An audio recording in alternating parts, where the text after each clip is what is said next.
qualify automatically, expectations maybe a little bit lower than they might be going into League A because the opposition is pretty stiff. The first one is up tonight. It's France, who are ranked 7th in the world, who are in Tallaght. It's a 7:30 kickoff. And let's go to Tallaght first of all to say a very good evening to our match commentator, Stephen Doyle. Steve-O, how are you doing?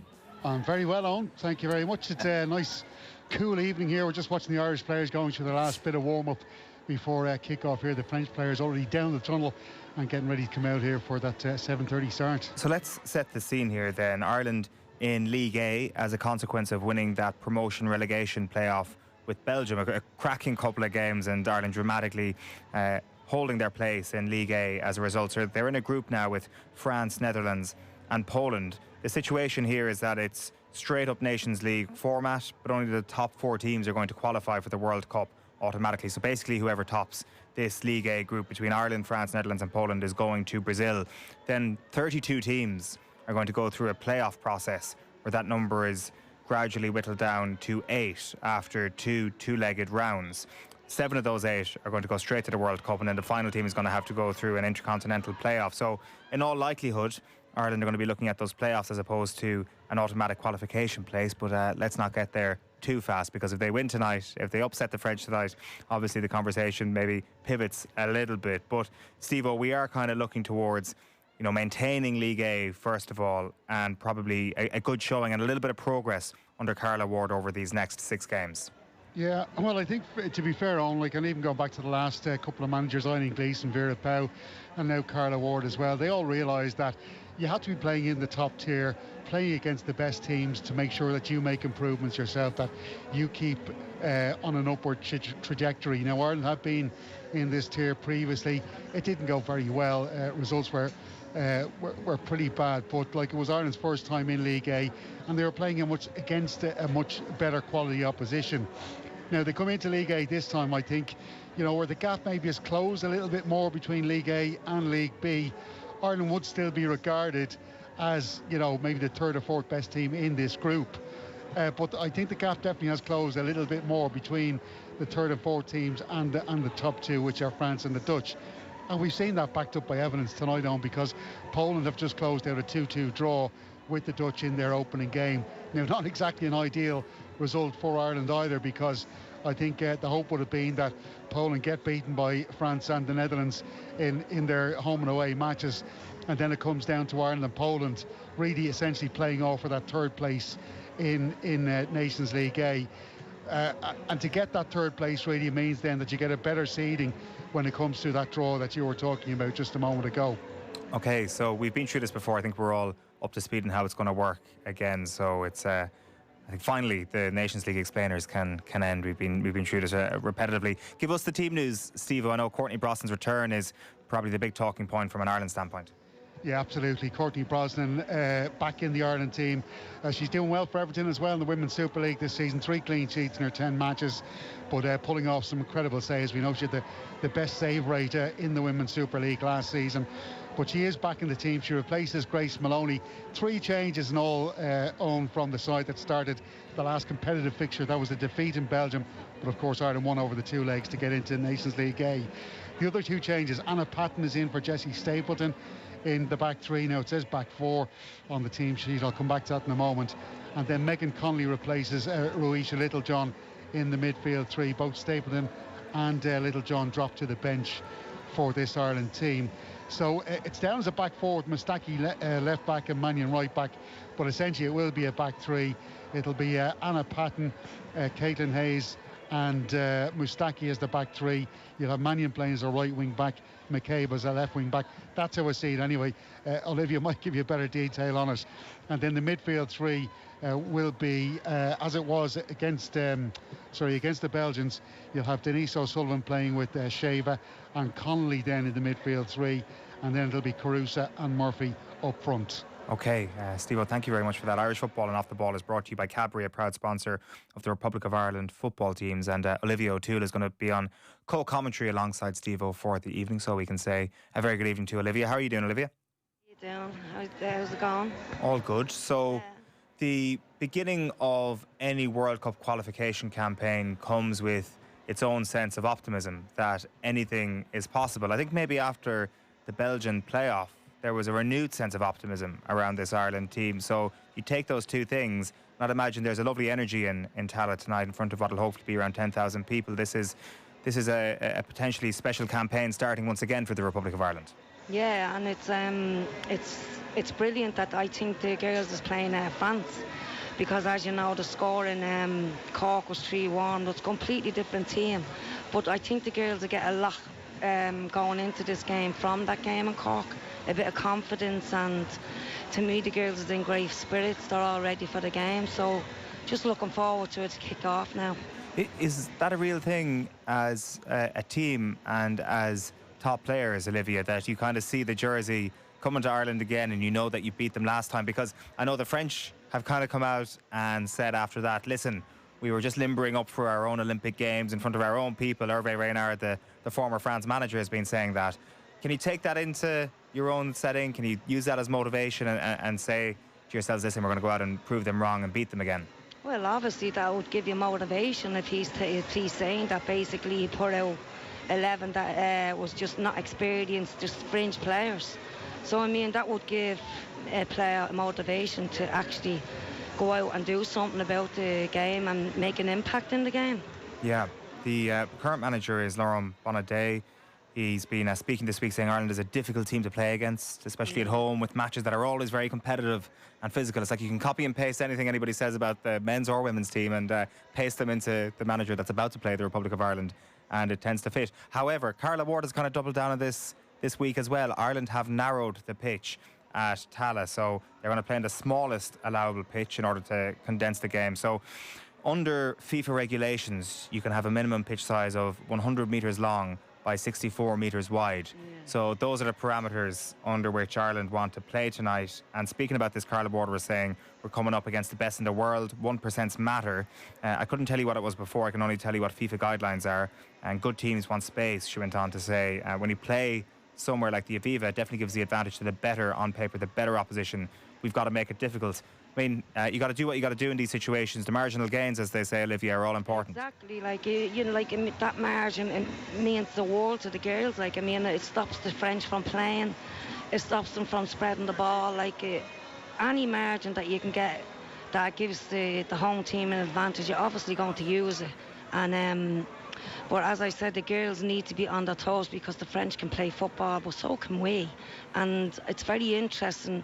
Our win-backs is going to be very important to this game today. Sandy Baltimore coming in, Emily Murphy. Emily has to be on her toes to defend, but so does Baltimore have to defend us as well. So just making the pitch small, I think it works out great for us and not so great for the French. So talk to us about that system for Ireland this evening. What sort of formation are we seeing? You've touched on Emily Murphy as at wing back there. What else are you seeing in that potential lineup?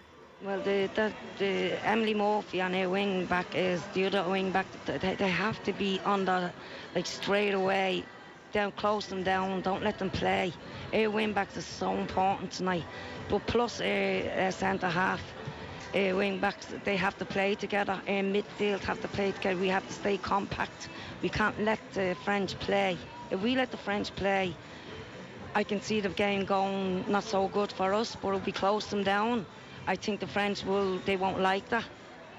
So I think, like, we will, if we close them down, we will be able to get something from this game.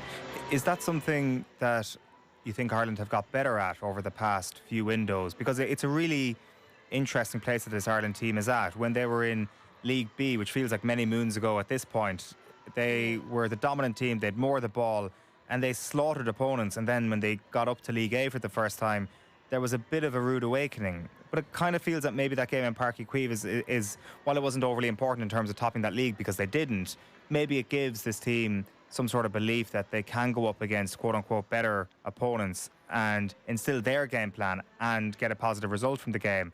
I think the more you're exposed to these sorts of teams, Olivia, the better equipped you become to actually stop them trying to do their thing, especially in Ireland. Yeah, well, I think though, absolutely 100% more equipped to deal with the likes of French, the Netherlands, top teams. As you said, when they went into the A-League, it was a bit of a rude awakening. But I think that they're bringing taking a lot from all them games and bringing them into their own game. and learning from them. So I think they're very well more equipped than they were in Cork. I know we beat them, but I think the girls, they know players now. They're coming up against world-class players every weekend ourselves. So they know how to come up against and know how to walk them. And Carla will be able to tell the girls how to play and how not to play. So to me, I'm very optimistic about this game because, as you said, the girls is going to, they learned from them games, and I think they're equipped for games like this now.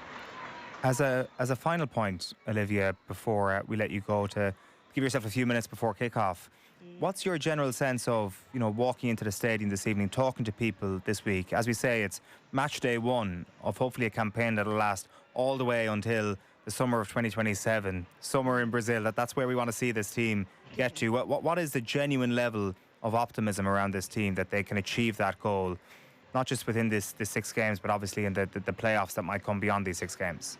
Yeah, well, that's I think the girls are going into they're better than they were 2 years ago. They're more together. They know what their jobs is. They know what they have to do. The substitutes knows what they have to do when they come on. And I think, from them games, they're learning so much about, as I said, top teams. So I think tonight, just get a result. I'd love a result like a 1-1 or a 2-1 to us, but not I don't want the French to come out and start banging goals in straight away, which nobody wants that.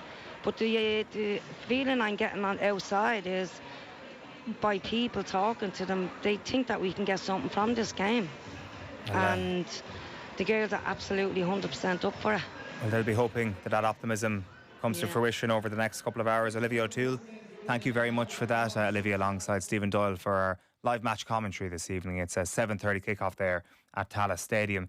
Just to run you through some of the other football news from this evening, we've got 4 games in the Premier League tonight. At 8:15, it is Wolves versus Liverpool at Molineux. Just to run you through the team news, Matt Doherty starting for the home team in a back 3 for Wolves. The Liverpool team, it's Allison in goals behind Frimpong at right back, Kirkes at left back, Van Dijk and Konate at the heart of their defence. It's that classic midfield 3 of McAllister, Szoboszlai and Gravenberch. Salah on the right, Gakpo on the left, and Hugo Ekitike leads the line there tonight for Liverpool. Meanwhile, it is Bournemouth versus Brentford as one of 3 games that kicks off at 7:30 this evening. The big news from an Irish standpoint is that Nathan Collins starts tonight for Brentford. So does Caoimhín Kelleher, but Nathan Collins, his position had very much been up for grabs, up for debate recently it seems, but Christopher Ayer is on the bench tonight. Nathan Collins starts in the heart of the defence there. For Bournemouth, they line up as you might expect. Evan Nielsen leading the line though for them. Krupi not starting tonight for Bournemouth. Moving on to Everton versus Burnley, which is one of the 7:30 kickoffs as well. You've got Jordan Pickford in goal, Jake O'Brien at right back, Tarkovsky and Branthwaite in the heart of their defence with Mikalenko at left back. It's Garner and Gay in midfield behind McNeil, Dewsbury Hall, Njai and Beto. So they're at home to Burnley there. And then finally, in terms of this evening's games, it is Leeds United versus Sunderland at 7:30. In the Championship, loads of Irish interest in Ipswich Town versus Hull City as well. That's a 7:45 kickoff. We'll keep you up to speed on everything that happens tonight on Off the Ball. Arthur O'Dea is here with me in studio. Arthur, how are you doing? Not too bad, how are you? Good. The Nathan Collins comeback is actually really, really good news. I was starting to get a little bit worried there that he might actually just not play before Prague. I'm not sure if this is a little bit of rotation from Andrews, given the midweek slate of fixtures. He has rotated his team for midweek games in the past, but at least it's a game of football, a professional Premier League game of football in the month of March when he's about to play the most important game of his life. Yeah, it's been a strange kind of omission.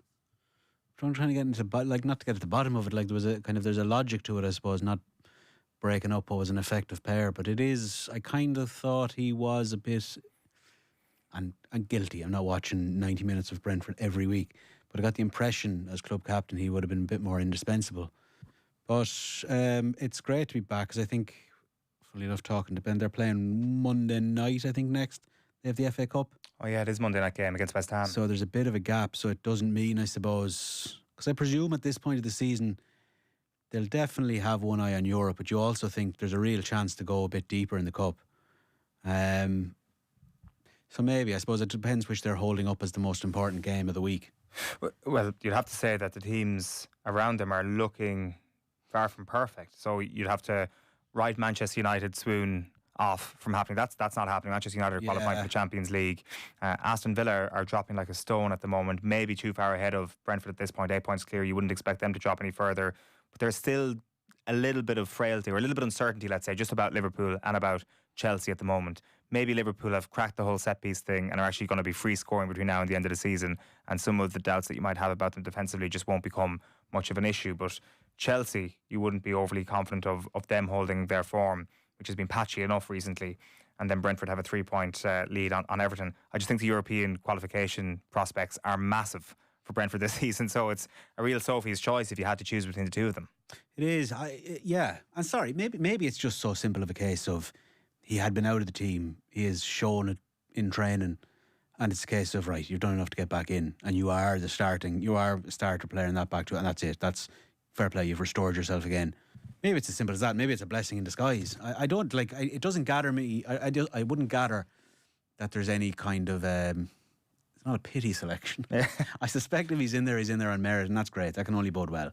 One other thing just to mention, we may have reports this evening, as we tend to do on the eve of an Ireland team announcement, of a 23 that might be selected tomorrow, but Andy Farrell is officially announcing his Ireland team for the Wales game tomorrow. Paul O'Connell up for media over the past couple of days. Let's hear a little bit about what he's learned as a coach from Andy Farrell's response to some of the recent turmoil faced by the side. Well, listen, we don't probably expose ourselves to it maybe as much as other people do. For us, it's about getting excited about doing our thing, and that's what it's always been since I've come in under Andy, and that's one of the things I really enjoy. We probably, for sure we focused on the opposition, but probably less than we did in my playing days. There's really real excitement about how we're going to play and how we're going to perform. Like having said that, I think Wales have excellent players. They've really good athletes, really good coaches, and know a lot of their coaches really well. So, you've seen hints of it in the last few months. I think Wales are going to get better and better. But for us, it's mainly just about us and our performance. We're expecting a tough game, but we just want to see us getting better at what we do. Yeah, I would say he's very consistent. Whether we win or lose, he's very consistent in terms of how he deals with his assistant coaches or how he deals with the players. And very fair. So, and that's the important thing. I think for us as well as assistant coaches and dealing with the players is just, we have to review where we need to get better, and we have to make sure we're, I suppose, working hard and putting pressure on ourselves to get better at the things we need to get better at. We've got to make sure that we're, don't just know the game plan. We have to understand the behaviours that drive the game plan, and I would say he's good at reviewing honestly and fairly, whether it's dealing with the players or the coaches, and he's very consistent in emotionally and how he handles wins and losses. It kind of feels like an important triple crown is up for grabs for Ireland over these next two games. Just contextually, nobody cares about the triple crown anymore. Certainly nobody cared about it the last time we won it, which was, of course, last year. Yeah. Took me a second there to rack my brains for the last triple crown won by Ireland. Nobody cared about it last year.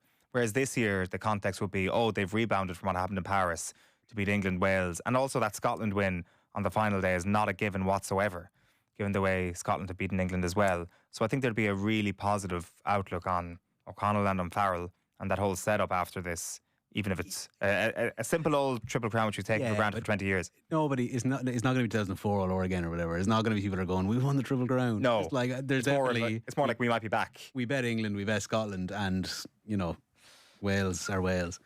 I know what you mean. I suppose every cloud, you kind of got to pivot and find what joy you can in the things that are left remaining open to you. There's no point. Maybe there's still a championship on the line. I mean, maybe they'll take the triple crown around to the schools of Ireland afterwards and parade it. Along with the centenary quake and whatever else is on the line, whatever else they've gobbled up over the course of the Six Nations. For speaking of trophies, I'm sure it will come up tomorrow night during Wednesday Night Rugby about the ill-fated Six Nations trophy. That is mad. Weird. Never heard of that before. I wonder will Jerry Thornley have the inside scoop for us. He'll be with us tomorrow evening on Wednesday Night Rugby as we react to Ireland's 23 announced for the Wales game on Friday night. So full live match commentary of Ireland versus France coming your way after the break. This is, of course, game one as Ireland hope to qualify for the 2027 Women's World Cup. And before the break, it's time for the cash machine. News Talk's cash machine.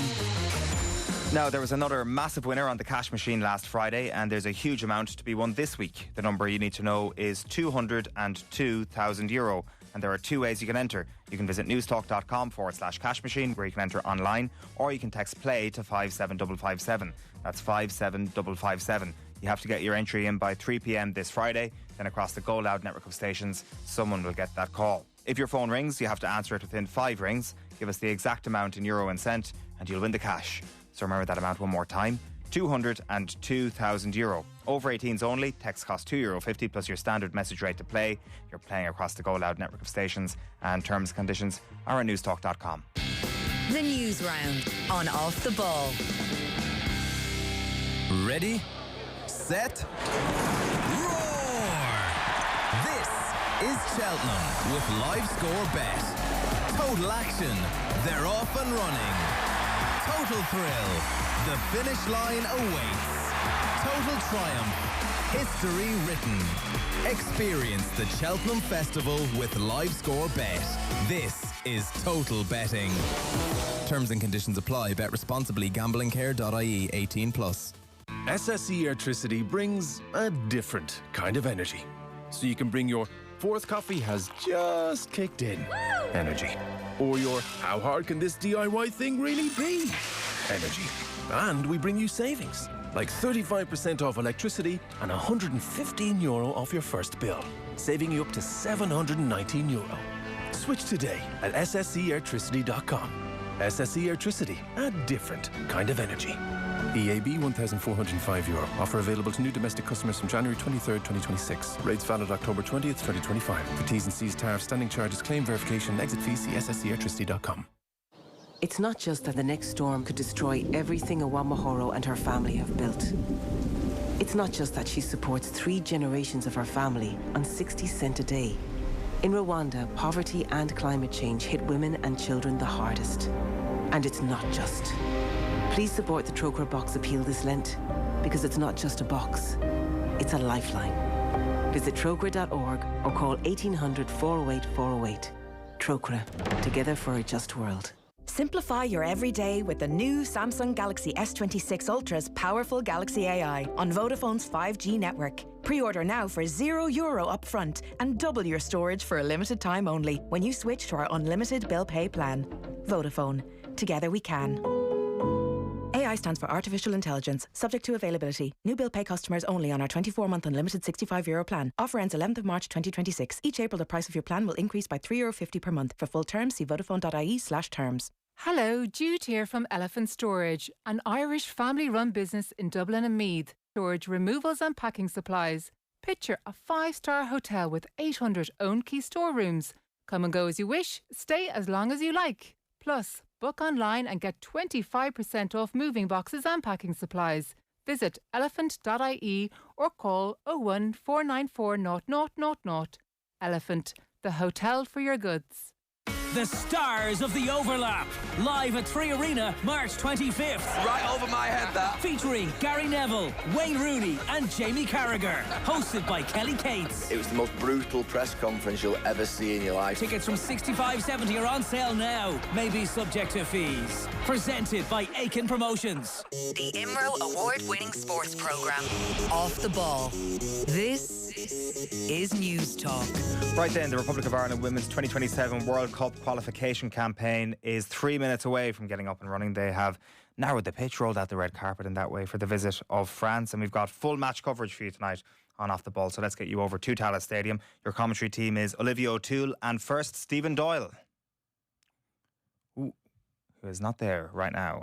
We'll get back to Steve-O in just a moment. Gave him the big build up there, and the sounds of Tallaght will be coming back to you any moment now, I'm sure. So 2 minutes to kick off there at Tallaght. So Ireland against France. They've also got the Netherlands, and they've also got Poland in their group. So it's going to be a 6-game series. And the order of fixtures in 4 days' time then, next week, it's going to be Netherlands versus Ireland in Utrecht. And then they're back in April. They go to Gdansk for the first game against Poland. And it's a double header. They bring Poland to Lansdowne Road, and then they finish up in June when the Dutch come to Parc y Cuivre. Obviously, the women's team have had some great moments at Parc y Cuivre. And then their final game on the 9th of June in Grenoble, away to France. So whoever finishes top of this 4-team group is going to the World Cup, but there are only 4 automatic places. Remember, the Women's World Cup hasn't got to the men's standard just yet, the men's size just yet in terms of a 48-team World Cup. This is your bog standard 32-team World Cup. So 11 spaces for Europe. So all the 4 group winners in League A in the Nations League are going straight to the World Cup. And then there's going to be 32 playoff spots. It sounds like quite a lot, because it is quite a lot. And then that 32 will get whittled down to 8. So Ireland in that playoff will have to win essentially a semi-final and then a final, both of them over 2 legs, and then they'll qualify for the World Cup. Now, 7 of those go straight to the World Cup, and then 1 goes through an intercontinental playoff. So that is the lay of the land. That is what Ireland have to do to qualify for the 2027 World Cup, to make it back-to-back major international tournaments, major World Cups, I should say. Obviously, they missed out on the Euros last year. So Republic of Ireland versus France, we'll bring that to you as soon as we can re-establish Stephen Doyle's line in Tallaght. It is, of course, a full set of fixtures tonight in the Premier League. Bournemouth versus Brentford, Everton versus Burnley, and Leeds United versus Sunderland are your 7:30 fixtures. Steve-O will be keeping up to speed and all of that as the evening goes on. We'll be back on at half-time as well, filling you in on everything that happens in the Premier League tonight. There's one game then at 8:15. That is Wolves at home to Liverpool. Just a reminder there of the starting team for Liverpool tonight. It is Alisson in goals. It is Kirkes, Van Dijk, Konate and Frimpong along the back line. Then it's a midfield of McAllister, Gravenberch and Szoboszlai. It's Gakpo on the left, Salah on the right, with Hugo Ekitike up front. And as I mentioned earlier on, Matt Doherty is starting for Wolves tonight. He's one of a couple of Irish defenders that we're going to be keeping an eye on tonight. The other Irish defender, of course, being Nathan Collins, back in that Brentford team in that starting 11. Arthur is still with me here in studio. The Matt Doherty thing. Are we over it, like, keeping an eye on this for Prague and squad inclusion? Do you think you're going to learn any more about Matt Doherty than you already know? That's not a loaded question. That's not a negative or a positive. At this point in his life, career, is there anything else you need to know that you'd be like would influence you? Well, is he in form? Is he out of form? How's the body looking? Yeah, I mean, he's playing a very weird team. He's playing a weird team that's kind of showing the last kicks of life. They're probably like, this will do you well, lads, next year when you're trying to come up from the championship again. Yeah. Well, I'm sorry to have to interrupt you mid Matt Doherty flow, but we have re-established connection to Tallaght Stadium. It's Olivia O'Toole and first Stephen Doyle. Who needs Matt Doherty when you got the girls in green here at Tallaght Stadium, live and on off the ball as we get the game underway. Kickoff literally just happening there as you've come to me. We've got a full moon just shining and casting its glow across the Wicklow Mountains and Tallaght Stadium this evening. Hopefully an indicator of maybe a horror show for the French, and its lunar glow guiding a path to the World Cup in Brazil for this Republic of Ireland team. They've just conceded a free kick over on the far side of the pitch to the French in the first minute here. So the Irish team just lining up their defence across the edge of the box. Courtney Brosnan back between the sticks, thankfully, is just issuing out some instructions to her defence. Denise O'Sullivan there joining in with the defenders to help with the marking up for this set piece. The free kick is delivered. It's into the middle of the box. It's headed away. And that ball comes away. And it's out to the right-hand side to the French number 5, D'Almeida. And she plays a nice ball to the end line there. It's Diani picks it up, trying to wriggle away from her marker before laying it off then to D'Almeida. It's back with Diani once again. And then she rolls it back close to the halfway line. And it's picked up by the French defence and sent forward. It's corner kick conceded by Ireland. Katie McKay putting that one out. It's the first corner of the evening in the second minute. So the French corner kick is being taken down to our right. It's on this near side, and there is the option of a short corner with a Gayoro down near the corner quadrant. Denise O'Sullivan is watching for that one. It's delivered towards the far post. That's headed away by Caitlin Hayes. And the French get back on it with the captain, Gayoro, and plays it back out to her set-piece taker, Karachawi, and she puts in the ball, but it's cleared away, and the ball played by Aoife Mannion up the right-hand side.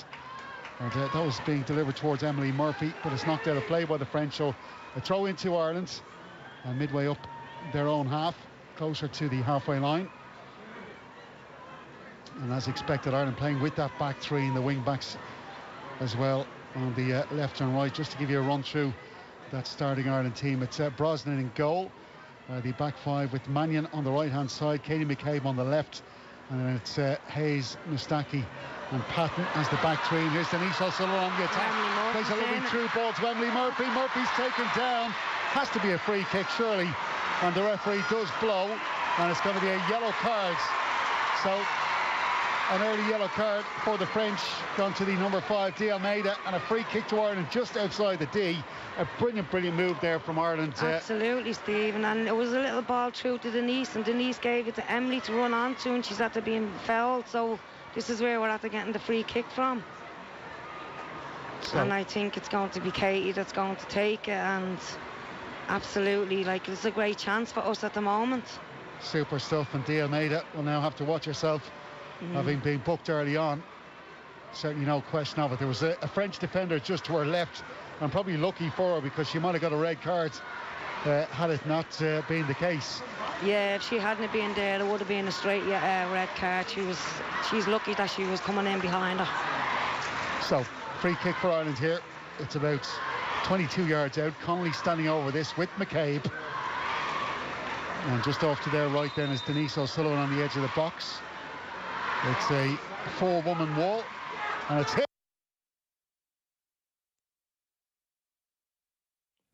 Yep, we will try and re-establish connection there to Tallaght Stadium. Unfortunately, just having lots of troubles with that line there this evening, unfortunately. But we'll do our best to get Steve-O back in just a moment. So 4 minutes on the clock. I can tell you that the free kick was on target. It was Megan Connolly with brilliant effort, actually. It's a good save from the France goalkeeper there to palm it away, and out it goes for a corner. So Ireland looking good here in these early exchanges, and it's going to be a corner for the Republic of Ireland. We'll see how they get on with that. So just a reminder again, I was going through the team news earlier on in the Premier League. So we can go back to Tallaght. Sorry, we can go back to Tallaght right now. We've re-established Steve-O.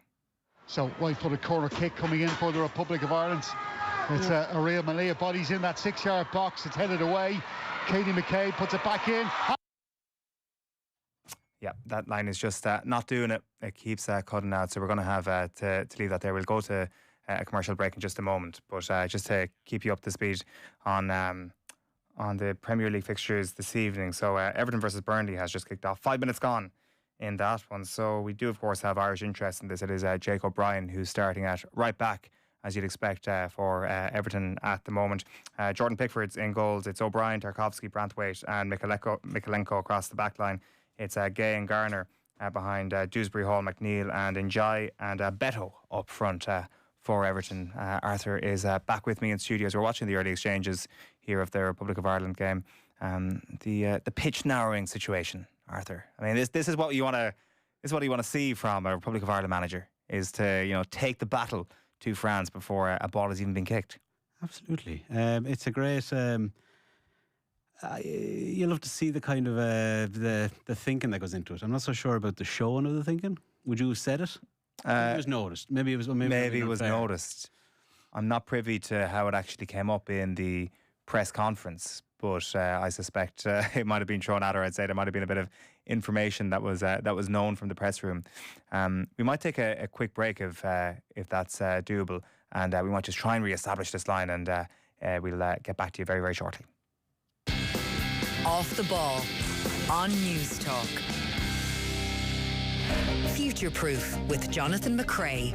In the not too distant future, our wardrobes will likely be embedded with technology, engineered to be wireless, washable and imperceptible. What we wear could detect and even potentially improve our health in many different ways. Future Proof with Jonathan McCrae. Proudly supported by Research Ireland. Listen and subscribe for free in the Go Loud app. News Talk. Conversation that counts. Aricus Insures Ireland. As Ireland's largest nationwide insurance broker, Aricus Corporate Practice is the trusted risk advisor for many of Ireland's largest firms. With over 50 years' experience and offices nationwide, the Aricus Corporate Practice team provide your business with a depth of industry knowledge and insight. We understand your sector, we understand your challenges, and we understand your risk. Contact Aricus Corporate Practice today. Aricus Corporate Brokers Limited, trading as Aricus, is regulated by the Central Bank of Ireland. Experience Ireland's best with Go Brakes. Feel the exhilaration. From an ocean plunge along the wild Atlantic Way to exploring a new city or hidden 5-star country escape. With amazing offers on bed and breakfast stays, family deals, or even dinner plus bed and breakfast getaways, you can relax, unwind, and plan your next break for less. Go experience, go explore with Go Brakes, as recommended by News Talk. Go Brakes. T's and C's at gobrakes.ie.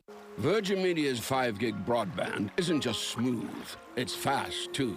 Like a walrus on a speedboat with a big jet engine on the back, just thundering across the water. A mocking affront to all creation.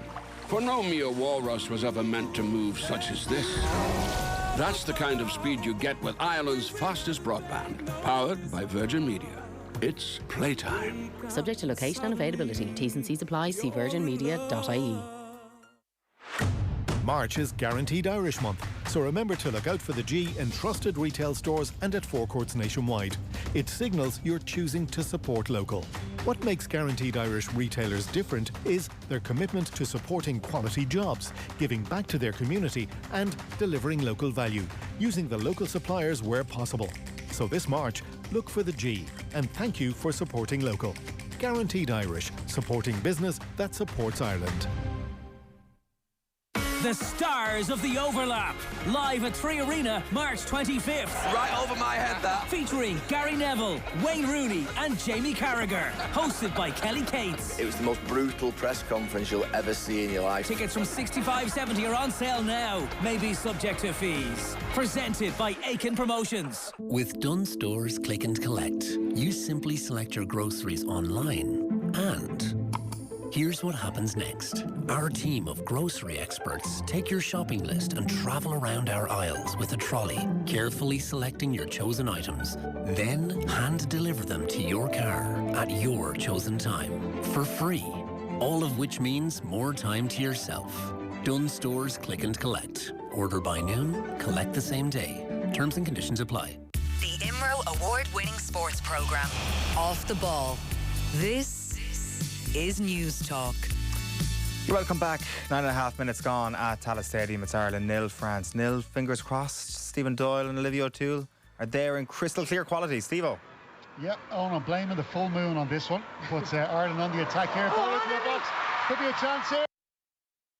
It seems that whenever anything gets good for the Republic of Ireland here, the line goes. And that did not result in a goal for the Republic of Ireland. It was a really, really good save. I think Murphy might have been offside there, but really nice football. It's been a really, really good start for the Republic of Ireland. So it seems that Stephen Doyle and Olivia O'Toole is not going to happen for us this evening. So we'll keep you up to speed and everything that happens. We'll try and get Stephen Doyle up on another method, and we'll potentially check in with him as the evening progresses as to how Ireland get on tonight. So we'll be keeping an eye as well on everything that happens in the Premier League. 0-0 currently in all of the 7:30 games. So Bournemouth, Brentford, Everton, Burnley, and Leeds versus Sunderland, with Wolves versus Liverpool kicking off at 8:15. Ipswich versus Hull is kicking off in 5 minutes' time in the Championship this evening. Arthur, you're in studio with me for tonight, and it's going to be you've got would you like to do a 2-hour 50-minute monologue here, or we will be joined by Ciara Grant a little bit later on in the show to react to the Republic of Ireland game. So don't worry if that's what you've come for this evening, and I'm sure we'll be able to stock the next hour beautifully. Absolutely. No, it'll be great. Stay tuned. Rough and Ready Radio. Republic of Ireland have actually scored. They've gone 1-0 up as we see it now. It's Katie McCabe. Of course, the recent centurion for the Republic of Ireland has put the ball into the back of the France net. An incredible goal. It's been an incredible start by the Republic of Ireland here. 3 really good chances. As we've mentioned, there was that Megan Connolly free kick. There was the Emily Murphy breakthrough, which was offside in the end. And then Katie McCabe goes in behind the French defence and darts it brilliantly into the bottom corner. So it's a nice direct ball. It comes from a lovely turnover on the left-hand side. And McCabe is put through down the left. She just takes on her marker and holds her off brilliantly. Maybe France keeper could have done a touch better, but it's a really, really good finish. Just, as I say, arrows it to the bottom right corner in that net in Tallaght. And Ireland are 1-0 up. I don't know, if we're talking about a good result here for the Republic of Ireland, maybe the expectations change. And we can actually get that match report from Stephen Doyle right now. Steve-o, what happened there? Yeah, superb goal from Katie McCabe. Brilliant stuff, Olivia. We have watched Ireland here over the last few minutes. They've had a couple of chances, namely through Emily Murphy. The French goalkeeper, Pico, has been kept fairly busy. But what a ball that was into Katie McCabe, and she finished it brilliantly. Absolutely. She was just over the top ball and it came into her feet. She just had a shot. It was a great goal. But 5 minutes before that, Emily Murphy had a brilliant chance as well. The keeper made a great save. So Ireland are playing very well at the moment. And I think they're after giving the French a bit of a problem at the moment. Yeah, now just as we say that, I can tell you Katie McCabe has gone through the back of the French defender De Almeida. You might remember De Almeida was booked in the early stages of the game. Now McCabe has got a yellow card, and you really can't have any complaints about that. I suppose that's what she's saying here to the assistant referee, McCabe, is that she slipped as she went to put in the challenge. However, it wouldn't be the first time, Olivia, we've seen Katie going in hard on tackles. No, I know. And I know she's not happy with the booking, but it was a booking, and she went in. She went in. I mean, she probably did slip, but she did come in the back of her, so she deserved the yellow. But I mean, so the right full and their left full is on yellows now, so the two of them is going to have to be keeping, the tackling has to be spot on for the rest of the game, and there's only 13 minutes gone.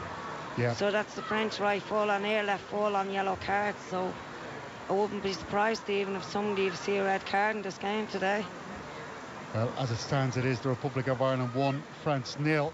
A brilliant start here by this Ireland team, and it was Emily Murphy who had those earlier couple of chances to set up Katie McCabe for the goal. And really is a dream start here for Carla Ward's team. And if you missed it earlier, the two group opponents, Poland and the Netherlands, played earlier on this afternoon. It was a 2-2 draw, and I think we felt a bit downhearted maybe that the Poles had managed to get that point from the Dutch, but really, I'll tell you one thing, Ireland have started this fixture here against what you would say be, well, maybe not the group favourites ahead of the Dutch, but they started this brilliantly. Free kick taken by France, and it's well defended by Ireland. The ball ends up back with the French goalkeeper on the edge of her box. The Irish team all pushing out. The defensive line is midway up the Irish half as France try and work it down the left-hand side. France in their away strip, white shirts, blue shorts and white socks. Ireland all in green this evening. And the ball now. Yeah, Stephen, the ball is just, the French is just playing around at the back now. Ireland is defending very well at the moment.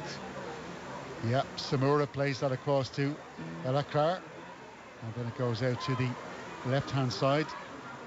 The French playing with a back three, although a back four sometimes when they're in possession. As you see them try and play a ball to the lines here. Denise O'Sullivan with a good foot in there to take deflection. It's knocked forward by Caitlin Hayes. But that's gone right through to the French centre-backs. Caitlin Hayes just anchoring that Irish back three with Chloe Mustaki to her left. And anchoring it very well, Stephen. They're going across with the French and they're coming across with the French, so the French actually can't find an opening to get the ball in. Yeah, it's really well set up here by Ireland. You see Denise O'Sullivan putting in an attempt to tackle here. The French on the attack, and it was Maroney who tried to play a ball to her overlapping winger, but it was a really poor pass that goes over the end line and out for an Irish goal kick. Yeah. Denise has just gone down there with that tackle. Yeah, I saw her taking a bit of a clip there over by the touchline, and she's down needing some attention from the physios. just on Denise O'Sullivan, Olivia, we saw her making a really good pass in those early stages. Maybe by her own very, very high standards over the last, maybe campaign, she hasn't been at her best. Is this a campaign you'd expect her maybe to really try and drive this Irish team on into World Cup qualifier, or is it into the World Cup? Yeah, like Denise, as you know, is a senior player now, and she is like Katie, she's like Rio, she's a senior player, and she has to step her up, especially in these games. As you know, Stephen, like France, number 7 in the world, the Dutch, number 4 in the world, so we need all the senior players to step up to these games. But at the moment, we are playing very well, and I think the French is a bit taken aback by it. Yeah, Denise now, at the moment now, we have a bit of a problem now with Denise. Yeah, she's back up on her feet. She's still getting treatment off the pitch now. There's a number of Irish players that come over to this side of the pitch to get some instruction and some refreshments, with just coming up to 18 minutes on the clock. Denise O'Sullivan now playing with Liverpool, of course, the 32-year-old, having had a long spell in the United States playing for North Carolina Courage. She had a couple of loan moves to the likes of the Wanderers down in Australia and Brighton as well, Brighton and Hove Albion. But now settling in at Liverpool, just made 4 appearances so far for the Merseysiders. But she's back on her feet, looks fit and okay to go. Yeah, she's ready to go. She's waiting for the referee to tell her to come back on. So, the goal kick to be taken by Courtney Brosnan. Another player plying her trade now on Merseyside. The Everton woman signed a new contract with her club last week. The ball has been won back by the French, and it's Karashawi trying to bring it down the left-hand side. Ball was played back out to Baltimore. She played the ball down to the end line, but it was intercepted there by Aoife Mannion. And now Ireland will go the attack down the left-hand side with Katie McCabe receiving the pass from Sheva, but she's given that ball away to De Almeida, and the French have it back. De Almeida takes the return pass from Gayoro. And here's De Almeida again, after linked up with Jean-Francois. But the French have given it away once again to Megan Connolly. Now it's O'Sullivan, the 2 Cork women linking up in midfield. O'Sullivan on the ball once again here inside her own half, plays it back to Anna Patton, who launches up the right hand side. The French win it back. Here's De Almeida on the ball, and she gave that to Jean-Francois, who then was tugged from behind by Connolly. So a free kick to the French just inside the Irish half. So Jean-Francois stands over this. It's Gayoro, in fact. And now it's back with McCrar. De Almeida, the right back, plays it down the right hand side to Diani. Diani with the dyed purple braids. You wouldn't miss her out on the pitch there. And now it's in with Matteo. Matteo now driving to the middle here at the Irish box. Plays out to the right hand side to Diani. And Diani back to De Almeida. And now it's with Karashawi. De Almeida feints the cross, and she's given it away to Sheva. Sheva just a poor first touch there, and she lets it get away from her, and it's out for a throw into the French. De Almeida takes it, and then it's good tackling by Connolly to stop De Almeida, put it out for another throw in. I sense maybe as this goes on, the French might be getting more and more frustrated. They just cannot find a way through this green wall here, Olivia. Yeah, which is brilliant, Stephen, and they're going around, they're coming back out. Here we are now, and Denise O'Sullivan intercepts a pass out from the French. She tried to thread it through there. No, as I said, Stephen, the French is going every way around us that they can't get in, and it's frustrating them, so it's great from their perspective. Yeah, O'Sullivan trying to pick out Carusa, but the ball just wasn't on point. So the French again attack down this right-hand side with Karashawi. Here's Diani. It's Karashawi once again. She's driven back towards her own halfway line there by the big figure of Megan Connolly. It's back with the goalkeeper, Picot. The French have it over on the left-hand side with Baltimore. It's back in field. A good switch of play there to Diani. She takes it down. She's tackled by Sheva, wriggles away from the Irish midfielder. and plays it forward to Matteo. It's back with Karashawi, puts the ball into the middle.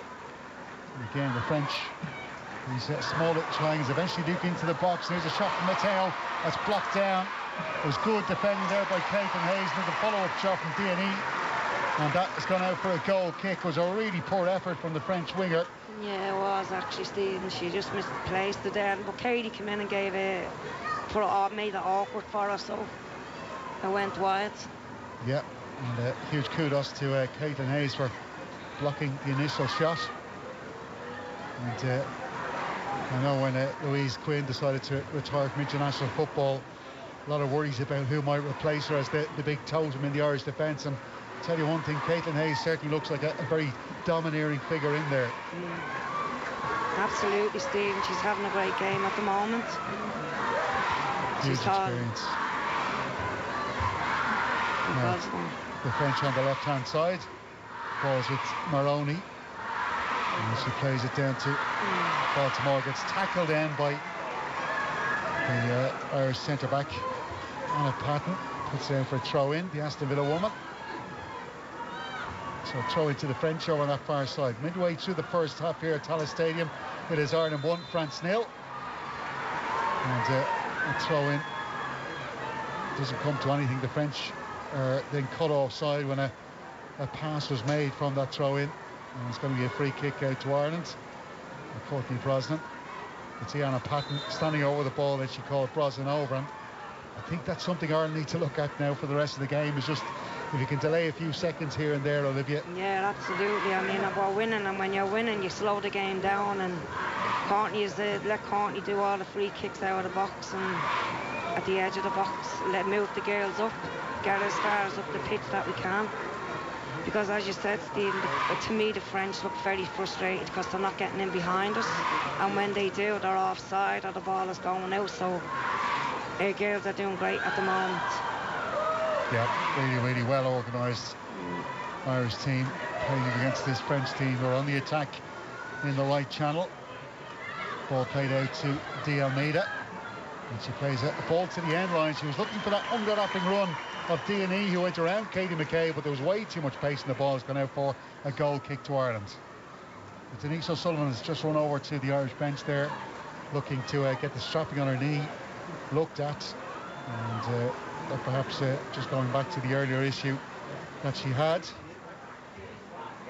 So O'Sullivan just getting some running repairs here as Courtney Brosnan makes a clearance up the middle of the park, but she's given that ball away. It's with the French number 8, Gayoro. She plays out to the left-hand side. Maroney then plays it back. It's all the way back to Lacroix, to De Almeida. Out to the French right wing to D&E. And now it's Karashawi. Little back heel to De Almeida, still hugging that right touchline. Inside to Karashawi.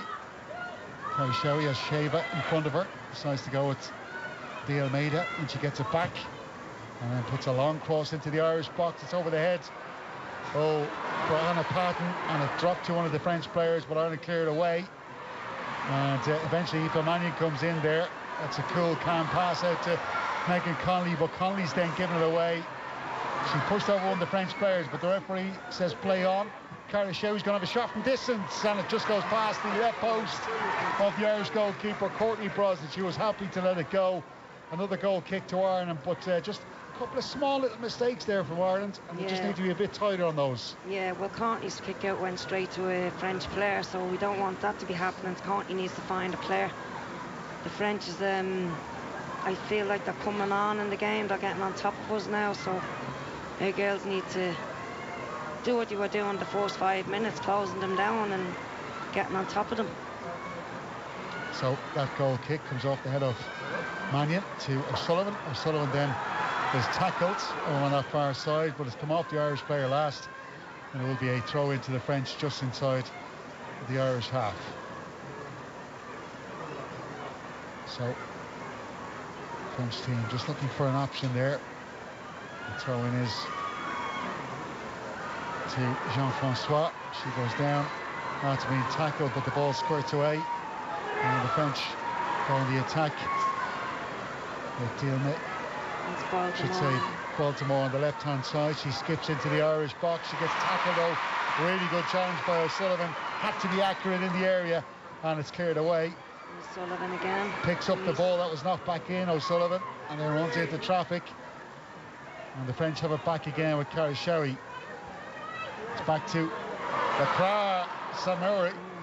Samura almost getting caught in possession there, but she gets it to Almeida on the right-hand side.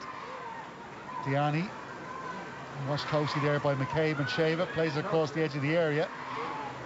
Karashawi once again, back out to the Almeida.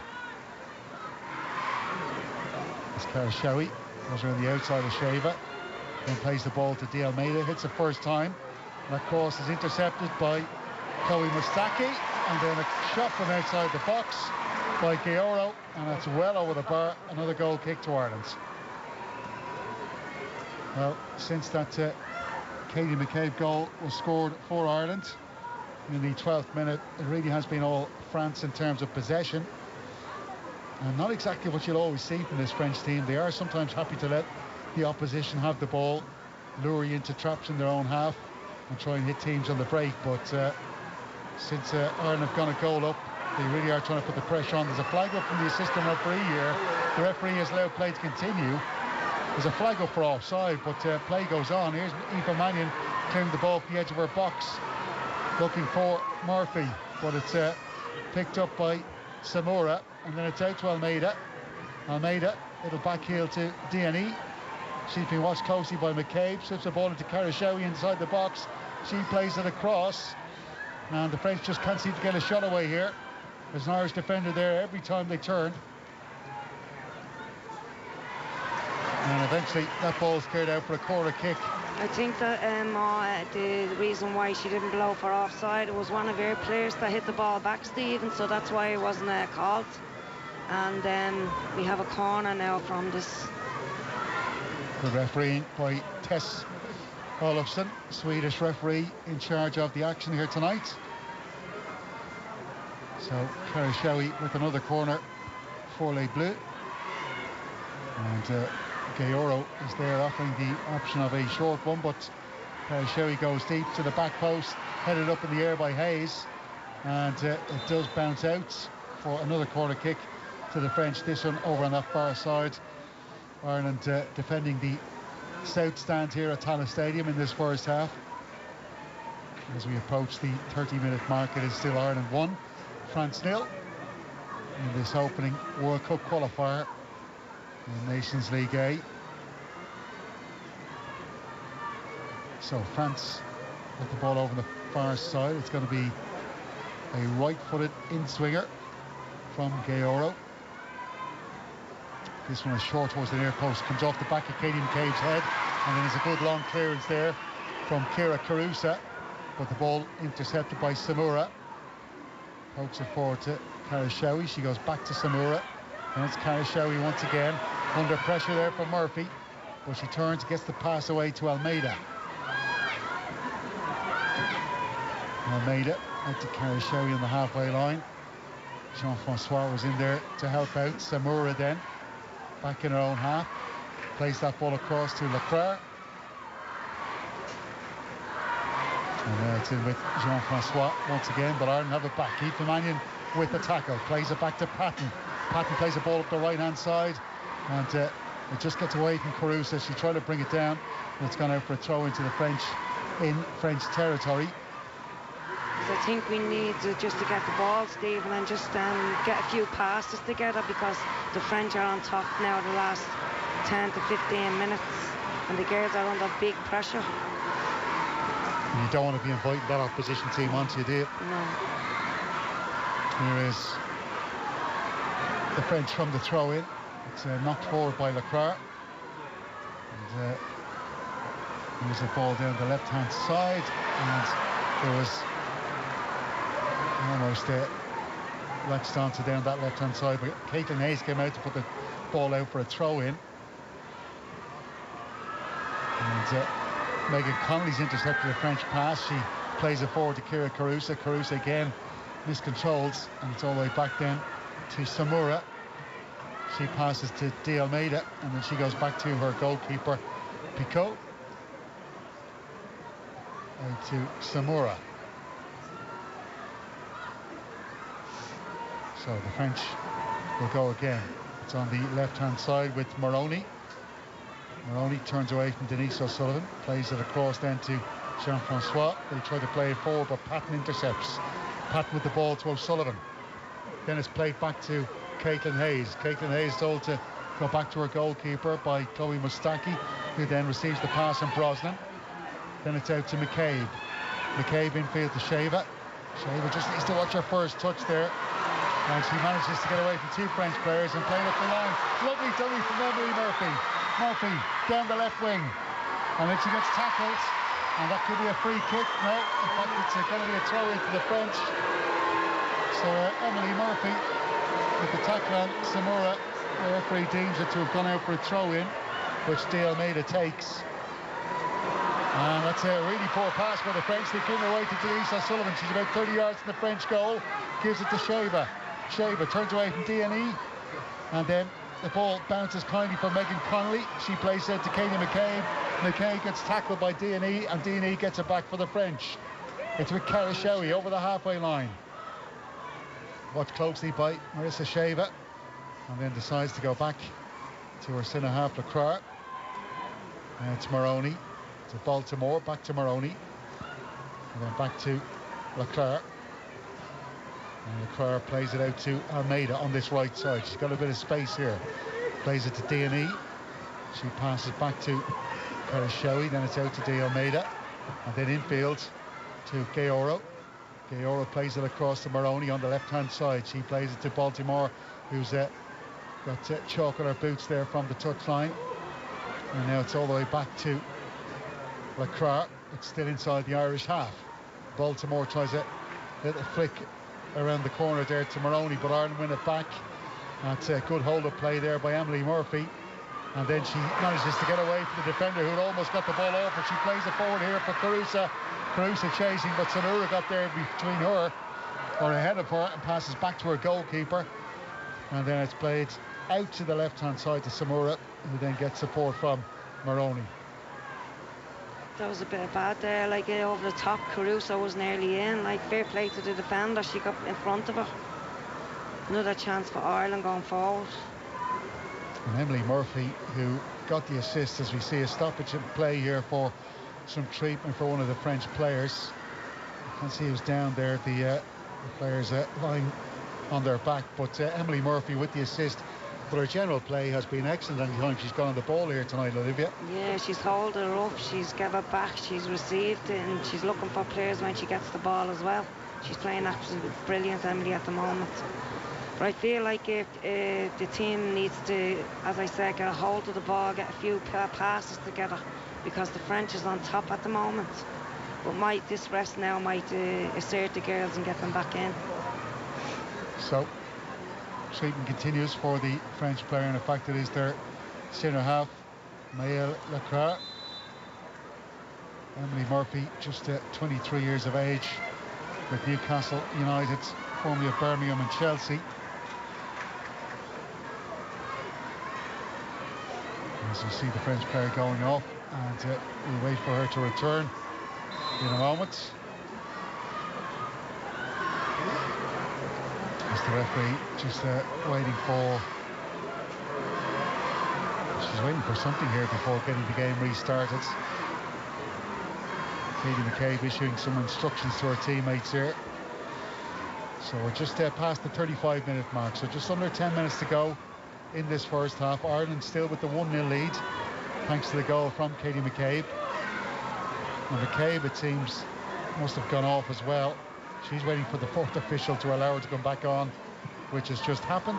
Yeah, that was it, Stephen. She had to go off because she got a bit of treatment, while the French player got treatment. So the French on the attack now through the middle, on the edge of the box. The shot takes a deflection. A good save by Courtney Brosnan. It was Jean-Francois who carved through the Irish midfield and hit a shot with her left boot.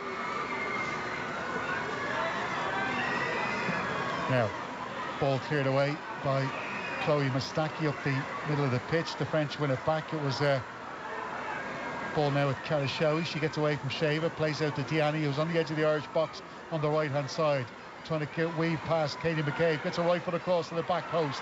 That's headed away by Anna Patton. Good header outside of the box then.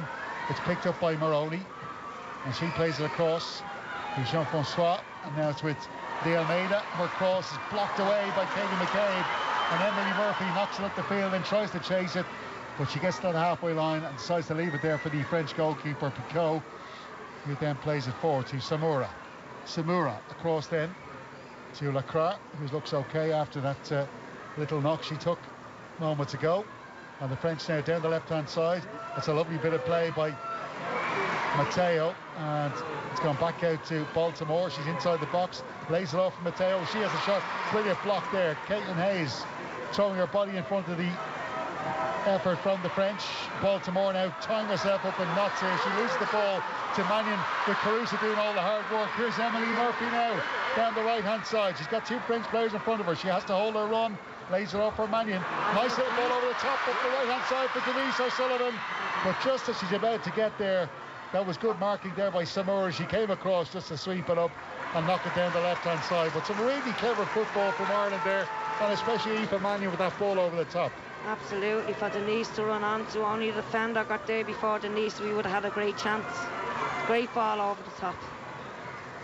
Yeah, really smart play from Ireland, and Emily Murphy involved again as well. Here's Denise O'Sullivan now. Plays it out to Mannion. Mannion, her pass inside, took a bit of a deflection, so it lands at the feet of Karashawi, and then she plays it forward. And Anna Patton, just as she was about to clear the ball upfield, she gets tackled, and that's gone out for Ireland to throw in. So Aoife Mannion with the ball. It's the only Irish player I can see out there as well wearing gloves tonight. It's pretty fresh. You wouldn't wear gloves in your day, Olivia, I wouldn't say. No. It's the pampering they get these days, Steve. But it is cold. It's not cold night. It's okay. Yeah, not too bad. We have Emily Murphy on the ball now, going ahead. She's certainly heating things up here. McCabe meets it at the end line. She gets tackled out by Karashawi. She just manages to keep it in here, Katie McCabe, and then goes down. And she's waiting for the referee to award her a free kick. Eventually the whistle is blown. I think she's after kicking out. Yes, she was involved here. So they're going to... I'm actually trying... We're just waiting to see what the referee does here. There was the French number 7, Karashawi, who may have kicked out here. And from our position here in the commentary box, I've actually got a wall blocking me here, so Olivia had a better view of what actually happened there. And so what I seen, Stephen, is I thought the French player kicked out, but the referee is allowing it to go, so it's an Ireland throw at the moment. So McCabe is taking it. They are given a throw into Ireland, so we're craning our necks around the wall here to see McCabe, the Irish throw and come in here. Katie McCabe is back up on her feet to take it. It's flicked on there by Akira Caruso, but it's copped in by the French goalkeeper Picot. So we're back with the French ball rolled out to Lacroix, and then that's to Maroney on the left-hand side. And she plays it back infield. And it's across to Samura, De Almeida. D&E. The ball forward then looking for Matteo. She lays it off for Almeida. Good play by Matteo there, holding off two Irish players to lay that ball off. But then as she receives the ball, she's tackled by Megan Connolly, and Katie McCabe clears it up towards the halfway line. The French have it on halfway. That's a poor pass from Lacroix. Connolly comes in to try and kick it away, and she skewed that over the outside of her boot. It goes out for a throw-in to the French just on this near side. We're inside the last 5 minutes of the action here at Tallaght Stadium. It's Ireland 1, France 0. And well, the French really have dominated possession since that Ireland goal in the 12th minute. Over the last few minutes there have been some bright spots for Ireland from an attacking sense. Here's De Almeida. Almeida clips that ball over the top, looking for the run of Matteo. She takes control in her chest. It's tackled in by Chloe Mustaki. And they're put under enough pressure there just to put her off, and she puts it out for a throw into Ireland deep in their own half. But you can see, Olivia, that a lot of the French play goes through Cara Showy, the number 7. She's a very tricky little player, you might say, like almost like a number 10, but she's, I suppose, maybe veering off towards the right-hand side of the field more so. Yeah, everything is going through her, Stephen. Everything, like, you can see it over the left and over the right and in the middle. She's receiving the ball, turning. I think Carla will address that at half-time, because it needs to be addressed. She's the playmaker, and it's the only way they're getting in through her. So the French have it deep in their own half. Ball is knocked forward then to to Gayora. And Gayoro just putting her foot on the ball here as Emily Murphy watches on. She played a pass to Leclerc, and as a sliding tackle there from Carusa, almost took down the French player, but she stayed on her feet, knocked her forward. Mannion cuts that ball out, and in comes Maroney under pressure from O'Sullivan. She loses the ball to Connolly. Connolly plays it forward to Murphy, and there's a challenge from behind there from Maroney. Murphy skipped up, and I'll tell you one thing, if she had gone down there, she might have got herself a free kick. She would have actually, Stephen. She didn't go down. Not that you would like players to go down, but she came in the back of her, so it would have been a free kick. Yeah, perhaps even a yellow card. Here's Cara Showy on the ball now again for the French. Leclerc on the halfway line to Samura. Samura, the ball playing centre back in this French team, knocks it forward then to Jean-Francois. Across to Leclerc, and now it's Maroney again, the left-sided defender. The French playing in a 4-1-2-3 shape. Katie McCabe just taking a knock here. A D&E was flying across, and she looks like she might have been winded perhaps with the way she went down there. I actually thought it was a boost, Stephen, but I don't know whether it's winded or the French girl put up a boot. Yeah, certainly seems to have hurt the Irish captain, but she's back on her feet. So Katie McCabe just she's looking for the ball now to take the free kick. Where's the ball? So eventually one does come on the pitch. Katie McCabe playing not so far from where she grew up in Killamana, just down the road here from Tallaght Stadium. Normally the home of Sean McOver's women's team and men's team. McCabe slices that free kick down the left-hand side. She gets the ball to Murphy. Murphy trying to get past Almeida. She didn't get past Gayoro though, and then the ball goes out as Gayoro tries to kick that ball up the field off Emily Murphy, and it's a goal kick taken quickly by Picot. We're into the last minute now of the action in the first half. We might get a couple of minutes added on for those injuries in the first half. The ball is back with Leclerc, and now it's Samura. Katie McCabe's goal still separating the sides. 4 minutes added on at the end of this first half. Here's Diani.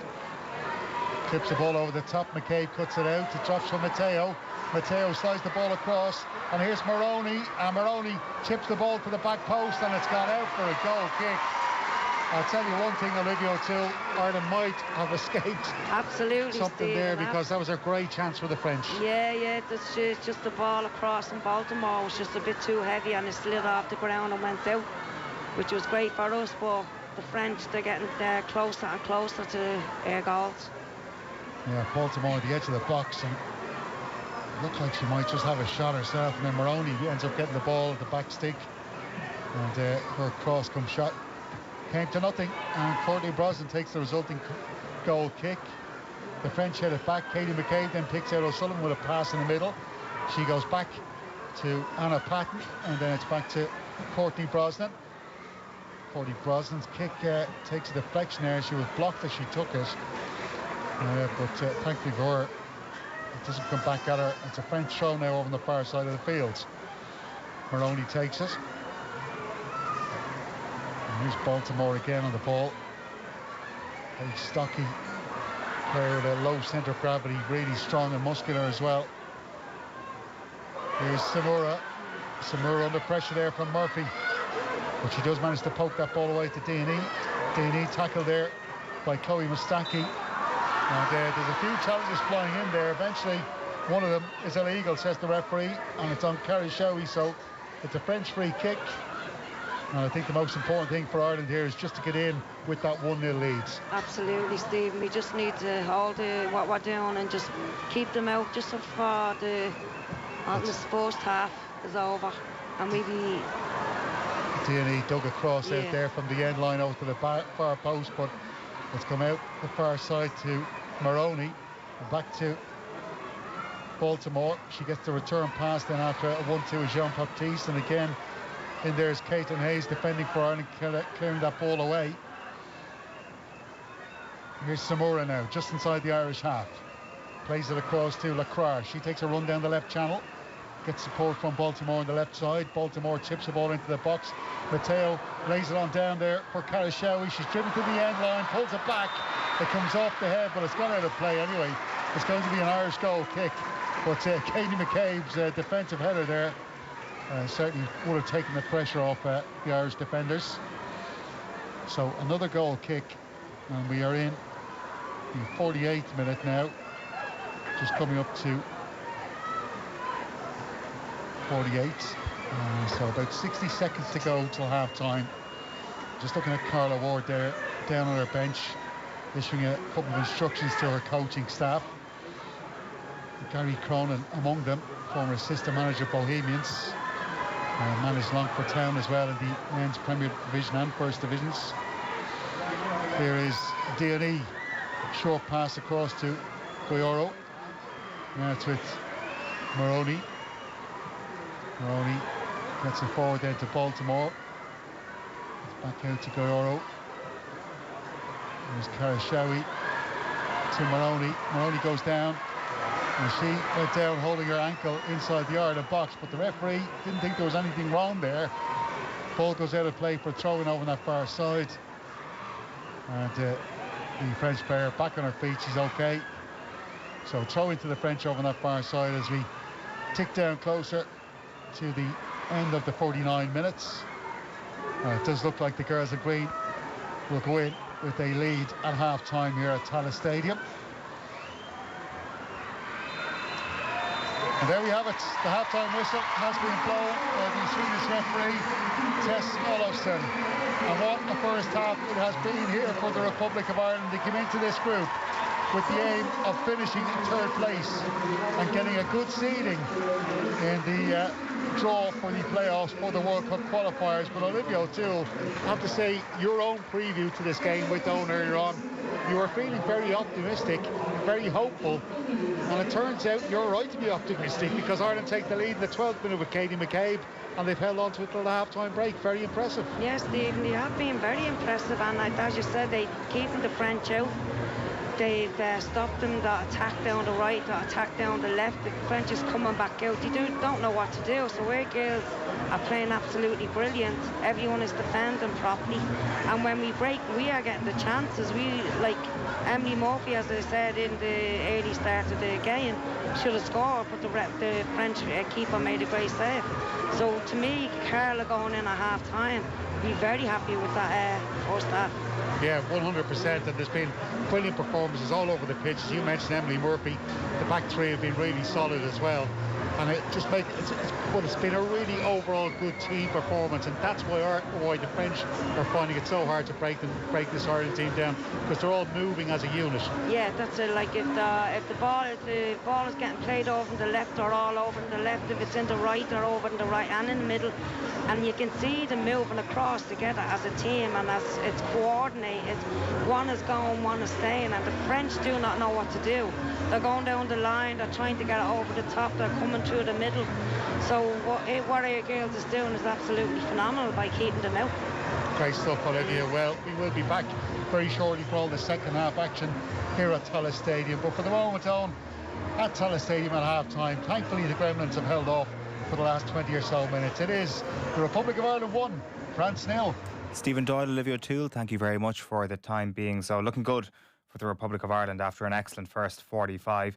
There's little to tell you about elsewhere in the football of note tonight, I must say. Only one goal in the Premier League this evening. It's come from James Tarkowski to put Everton 1-0 up at home to Burnley at half-time. So Tarkowski scoring against his former club. 0-0 at the break between Leeds and Sunderland, and that's the same scoreline between Bournemouth and Brentford at the break. 8 minutes gone at Molineux, and it is 0-0 between Wolves and Liverpool as well. You've got a game in the Championship, 37 minutes old, 0-0 between Ipswich and Hull City, and one game in the FA Cup, 36 minutes deep as well, 0-0 between Port Vale and Bristol City. There's also yet to be a goal in tonight's game in the Copa del Rey. Remember, Barcelona were smashed 4-0 in the first leg of the semi-final by Atletico Madrid not long ago. It's 20 minutes in.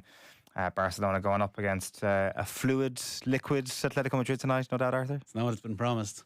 Well, it's funny you're talking about Carla Ward beforehand and the type of, I suppose, accommodating your team to the situation that they're in.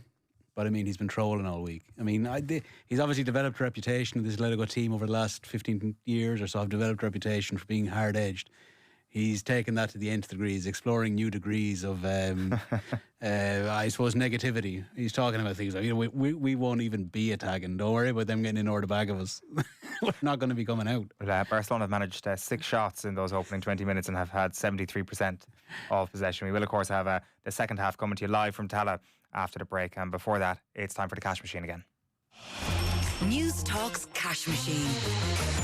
Now, there was another massive winner on the cash machine last Friday, and there's a huge amount to be won this week. The number you need to know is €202,000, and there are 2 ways you can enter. You can visit newstalk.com/cash machine, where you can enter online, or you can text play to 57557.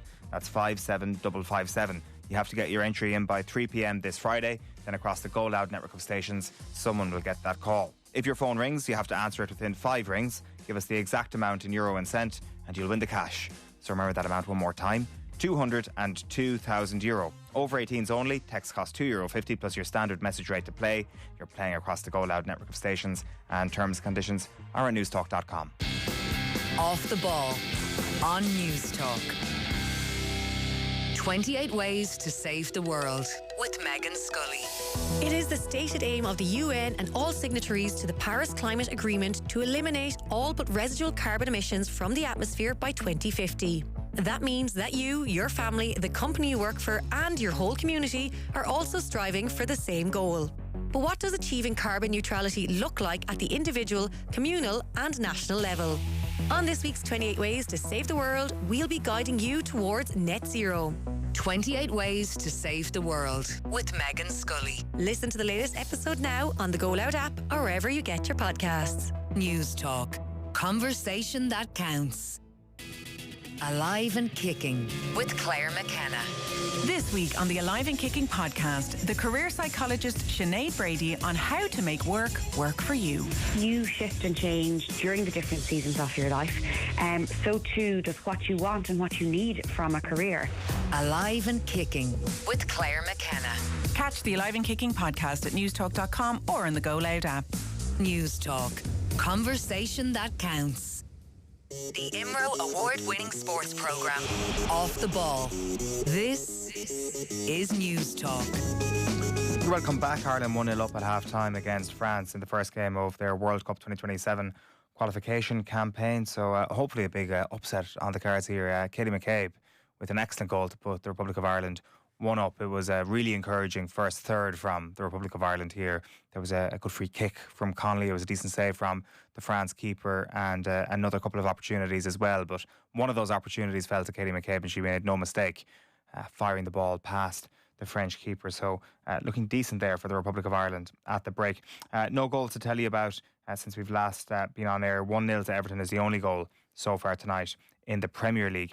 I just want to pivot to the rugby for a moment, because as tends to be the case, we tend to get more concrete reports on the eve of team announcement day when it comes to Ireland's Six Nations teams. Murray Kinsella writing this evening for the 42 about what way Andy Farrell might go. Now, he names his team at 2 p.m. tomorrow afternoon, but according to what Kinsella is writing this evening, it looks like Jack Conan looks like he might come back into the team after his illness, and Nick Timoney looks to be pushing for a starting berth. So don't be surprised to see a back row of Timoney, Conan and Doris when the team is named tomorrow afternoon. It looks like Tyke Byrne may be in with a shout of playing, but in the second row this time, alongside James Ryan. So perhaps Joe McCarthy is going to be playing on the bench.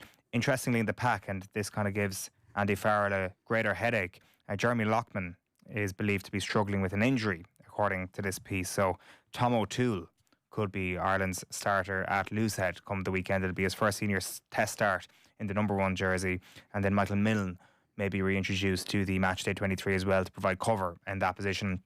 It looks like the viability of putting Kelleher in ahead of Sheahan at hooker could well happen. That seems like a live discussion. There appears to be live discussions around who's going to be the backup scrum half. Nathan Doak apparently going very well and could be in the 23. The same goes for Tom Farrell. And then the big question, which there's no clarity on at the moment, it seems, is around the 11 jersey after the James Lowe injury. It does feel that Tommy O'Brien is the obvious candidate to go in there, given how well he did go after Lowe came off the pitch 2 weeks ago. But Jacob Stockdale has also been reportedly going very well in training, as they say, and could be pushing for a starting spot. So that seems to be the lay of the land at the moment. And the loosehead troubles for Ireland deepening, but very interesting. I think that they're making the hooker change now, potentially, that Kelleher goes in. We had, of course, Mike Sherry with us last night, who was raving about Ronan Kelleher and thinks his ceiling is just as high as Dan Sheehan. Yeah, it's a big shout. It's a big shout. I wouldn't be equipped to make that thing, but if coming from Mike, I suppose it's a very interesting kind of assessment. That it's always interesting from an Irish perspective, because we are always somewhat, with the rugby, it's somewhat bubbled. Just in terms of, like, we have kind of top line international equivalents often. Like, we kind of know where we stand in comparison to the very best. But it is interesting that you'd kind of, beyond that, it's still a very shallow pool of players to kind of work against. That it is interesting when you have someone like that who's so in tune with all the variables of it, that can make that kind of call. Because I think it feels like when you see how well Sheehan does, it's kind of like it's kind of without precedence for us watching on. It is that kind of thing that then you'll jump to certain assumptions. But this guy must be untouchable because we've never seen anything like it. But it's a funny thing with rugby, because the majority of us, and notwithstanding you, I mean, the majority of us watch relatively so little of it. You see all the big things, you see all the things, but comparatively to football, I feel we all would kind of have a far greater, maybe I'm being slightly disingenuous or ungenerous to a lot of the work we watch in public, but it is something that it's... Yeah. We a little bit to play it out with the 10 thing as well, with the Prendergast Crowley thing, that it is a kind of, we're so quick to jump to big assumptions about it that we lose a little bit of the nuance in these discussions. So it's really interesting when you have someone so tuned in as Mike who can make that call. Yeah, because they've both been lauded for the duration of their careers, and Kelleher's had injury troubles that have stalled his maybe ability to hold on to that 2 jersey. And I just kind of thought that, like Sheehan, it goes without saying, is kind of like first name on the team sheet. Like, we had this conversation with Andy Dunn after the France game, and I just put it to him, who's safe? Who's actually safe in this Ireland team? Whose reputation has not been damaged by this? Who can actually say with great certainty that they're going to start against Italy? And the first name that he said was Dan Sheehan, which I think was a fair enough appraisal. And then all of a sudden this momentum started to gather that maybe his position in the starting team isn't overly safe. There's every chance that Kelleher plays Friday night, and no matter how well he plays, it's Dan Sheehan from the start against Scotland, which I think may be the eventuality. I think with Sheehan as well, it's something where maybe only Mike Sherry can kind of see between the reads here when it comes to things beyond like his try scoring record.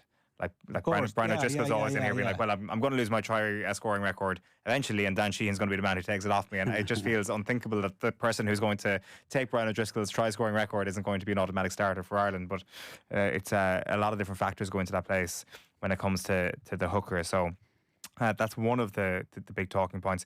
Ty Byrne in the second row as well. He just seems completely undroppable. He is undroppable for Ireland at this point. When you talk about people who are safe, it's kind of mad that in the not too distant past he was left on the bench as recently as the Italy game, really, and it wasn't overly commented upon. But I just think he's absolutely magnificent, and maybe his versatility kind of counts against him sometimes when it comes to the bench split. But he's going to be pushed up to the second row, it seems anyway, this weekend. How conscious are we of this Welsh rebellion after last year? I think Wales will feel very, very, I don't want to say screwed over or anything by last year, because maybe they didn't deserve to win after 80 minutes of play, but there was that Gary Ringrose yellow card, and it was the old style red card where he would have been gone for the whole game. Ireland would not have beaten Wales last year, and it would have been a sort of ignominious result. Oh, yeah. For many reasons. You're telling me. It's interesting, though, isn't it? Because I wonder even, and I'd love to know from Andy Farrell's perspective and the coach's perspective, that every game isn't equal, I suppose. You know, we'd like to kind of tell ourselves that it is, but it's not. And you need, I suppose, there's different games where you'll take different approaches, you'll try different things. You know, if it was a do or die game, then there probably isn't as much question about Sheahan. Like, there's a degree of that he might not, whatever the situation about whether he plays or not, it'll be with that in mind, that the opposition's not, it's not what it was in name, if you know what I mean. So there is a kind of thing that you'll have to take some sort of chances. So maybe that opens up opportunities for Wales. Obviously, they'll be fiercely dying to come here and do a job. But I don't know, like, you watch them against England, you watch them against France, there's a very chance that a dialed-in Ireland do very well this time round. That you kind of, it's very hard to know, because they did extremely well against Scotland. So it's not like, they're not jokes. Like, they're professional players. They're, you know, it's not a joke. But it still seems like, all things going well for the dominant side in this, it could be, dare I say it, like, you're not saying routine, but it's a game Ireland will be expecting to win, irrespective of what that tradition in that tie would suggest. Yeah. They have to win it. It's already, like, even the talk about the Triple Crown, that isn't happening to the same, well, maybe it's happening to the same degree if Scotland come first, but almost that it would seem like this would be the one. There is a certain degree of, I mean, it's kind of borderline unthinkable that Ireland wouldn't win this game. Yeah. No. Which is not to be, I'm not trying to be facetious or kind of funny about it. Like, it isn't, so it is a strange thing. It's an opportunity to take chances and such. It looks like they're going to go pretty strong, well, relatively strong anyway for that game. As we're watching on here as well, by the way, when it comes to the Premier League, it's Wolves 0, Liverpool 0. You can tell even with the sound off on the TV in studio here, there's just been a rapturous reception for the memory of Diogo Jota there at Molineux. A lot of people on the half and half scarves, which I think are acceptable in this case, with Jota's face on either side of the half orange, half red scarf there. It looks like a deeply emotional moment, so everybody there in the 19th and 20th minutes paying tribute to their deceased former teammate. So Liverpool look to be in the ascendancy here when it comes to the actual football. Jeremy Frimpong, the latest to have an effort that sailed over Saz, crossbar. Ekitike seems to be a bit of a handful there at centre forward as well for Liverpool. So that is the latest score from Molineux. Elsewhere tonight in the Premier League, it is 0-0 between Bournemouth and Brentford, 0-0 between Leeds and Sunderland, and Everton still have that 1-0 lead against Burnley. They're just getting ready to go back out into the pitch for the second halves there. It is currently scoreless as well between Ipswich and Hull in the Championship, scoreless in tonight's FA Cup game between Port Vale and Bristol City. And Barcelona have taken the lead against Atletico Madrid tonight in the Copa del Rey second leg, so that means they're only 4-1 down now on aggregate. Marc Bernal with the goal to put them ahead tonight, so it'll be interesting to see where the Atletico Madrid bus parks after that. I dare say a little bit deeper, but 3 more goals needed for Barcelona tonight with an hour left on the clock. Right, let's get you back to our live commentary game this evening. It is the first step for Ireland to qualify for the 2027 Women's World Cup in Brazil. They are up against France and they are 1-0 up at half time. So the second half is coming to you via Stephen Doyle and Olivia O'Toole. Yes, welcome back to Tallaght Stadium, Owen, and thank you very much. We've just got the game underway. Once again for the second half, it is a France corner, and some defending for the Irish team to do with about 45 seconds gone in the second half. All the marking up being sorted out here. Courtney Brosnan on her line as she waits the delivery here. Katie McCabe goes over to make Euro off the short corner. France trying to lay it off outside the box for Baltimore, but it's cleared away. And it was Carusa and Murphy absolutely flying out of their box there to make sure the French didn't get a shot. And it's gone out to the right-hand side of De Almeida once again. And Samura now picks up the ball, makes a run towards the Irish box, plays it to Deani, who shows a nice turn there to get away from Chloe Mustaki, who was persistent and got there in the second chance, and she puts that ball out of play for a French throw-in. De Almeida takes it quickly to Gayoro. Gayoro then all the way back to Samura. Gayoro here on the ball once again, out to Almeida. They knock it up the right-hand side. They find Deani. Deani tries to chip the ball towards Jean-Baptiste. The cross comes in. That was Baltimore with the cross in, and it's claimed by Courtney Brosnan. A really quick kick out to try and release Kira Carusa down the right-hand side. She's putting her defender under pressure from behind there. And she does well because she's won a throw in for Ireland deep in the French half. It was Lacroix who couldn't deal with the pressure there from Carusa. That's great pressure from Cara, Stephen, and the kick out from Courtney was absolutely brilliant. Putting the French under the French defending straight away from the kick out. Great closing down by Cara and then winning the throw in for us. Here's Aoife Mannion now with the throw in to Anna Patton. Makes the run down the right hand side. Tries to turn away from Lacroix there. Gets a tackle in. It comes off the Irish woman though, and out for a throw in to Les Bleus. So Ireland meeting France for the 8th time on the international stage, looking for just their 2nd win. Here's Emily Murphy on the edge of the French box. She gets tackled though. Here's Denise O'Sullivan to tackle the French player. Murphy, and she lays it off there for Sheva, and then Sheva has to go all the way back to Katie McKay, closer to halfway. She gets tackled by D&E, and the French woman has the ball. Knocks it forwards. And it was Katoto I should say, for the French team, who's been brought on for the 2nd half. Just getting confirmation of those changes now as the ball flies out to the right hand side for the French, and it's D&E on the ball now, facing up to her opposite number, Katie McCabe, and cross comes in. It's headed away by Caitlin Hayes, lands at the feet of De Almeida, and she plays it to Baltimore, sweeps it across the field looking for Karashawi. Denise O'Sullivan almost nicked it off her. Karashawi tries twice to get the ball into the box. It bounced off Megan Connolly twice. There's Karashawi once again, drifting across towards the left-hand side. Lays it off for Maroney. Maroney knocks it forward to Gayoro. Back to Maroney. Maroney then runs into 2 green shirts, so she's pushed away back towards the halfway line. It's great defending from Denise and Aoife Mannion together to come back. Here's Lacroix once again. Gives it to Gayoro, back to Lacroix, and then Samura. Samura across to D&E now. D&E attacking down the right channel, plays the ball out to De Almeida. De Almeida on the right touchline, puts in a cross, headed away again by Caitlin Hayes. She's been brilliant in there tonight for Ireland. Denise O'Sullivan knocks it long, again looking for the run of Carusa.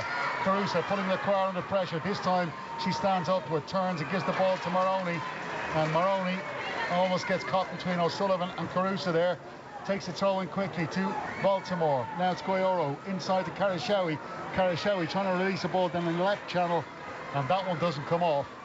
So it will be a goal kick to the Republic of Ireland, who are still leading here by a 1-0. Just to confirm that substitution, it was Marie Antoinette Katoto on for Clara Matteo at half-time.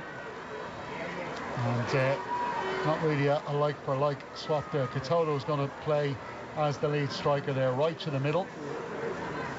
Stephen, the French has come out the second half the way they started in the first half, trying to get through to the Ireland defence and playing the ball around. They still can't get through. Well, they have the majority of the possession of the ball, but Air Girls are defending very well.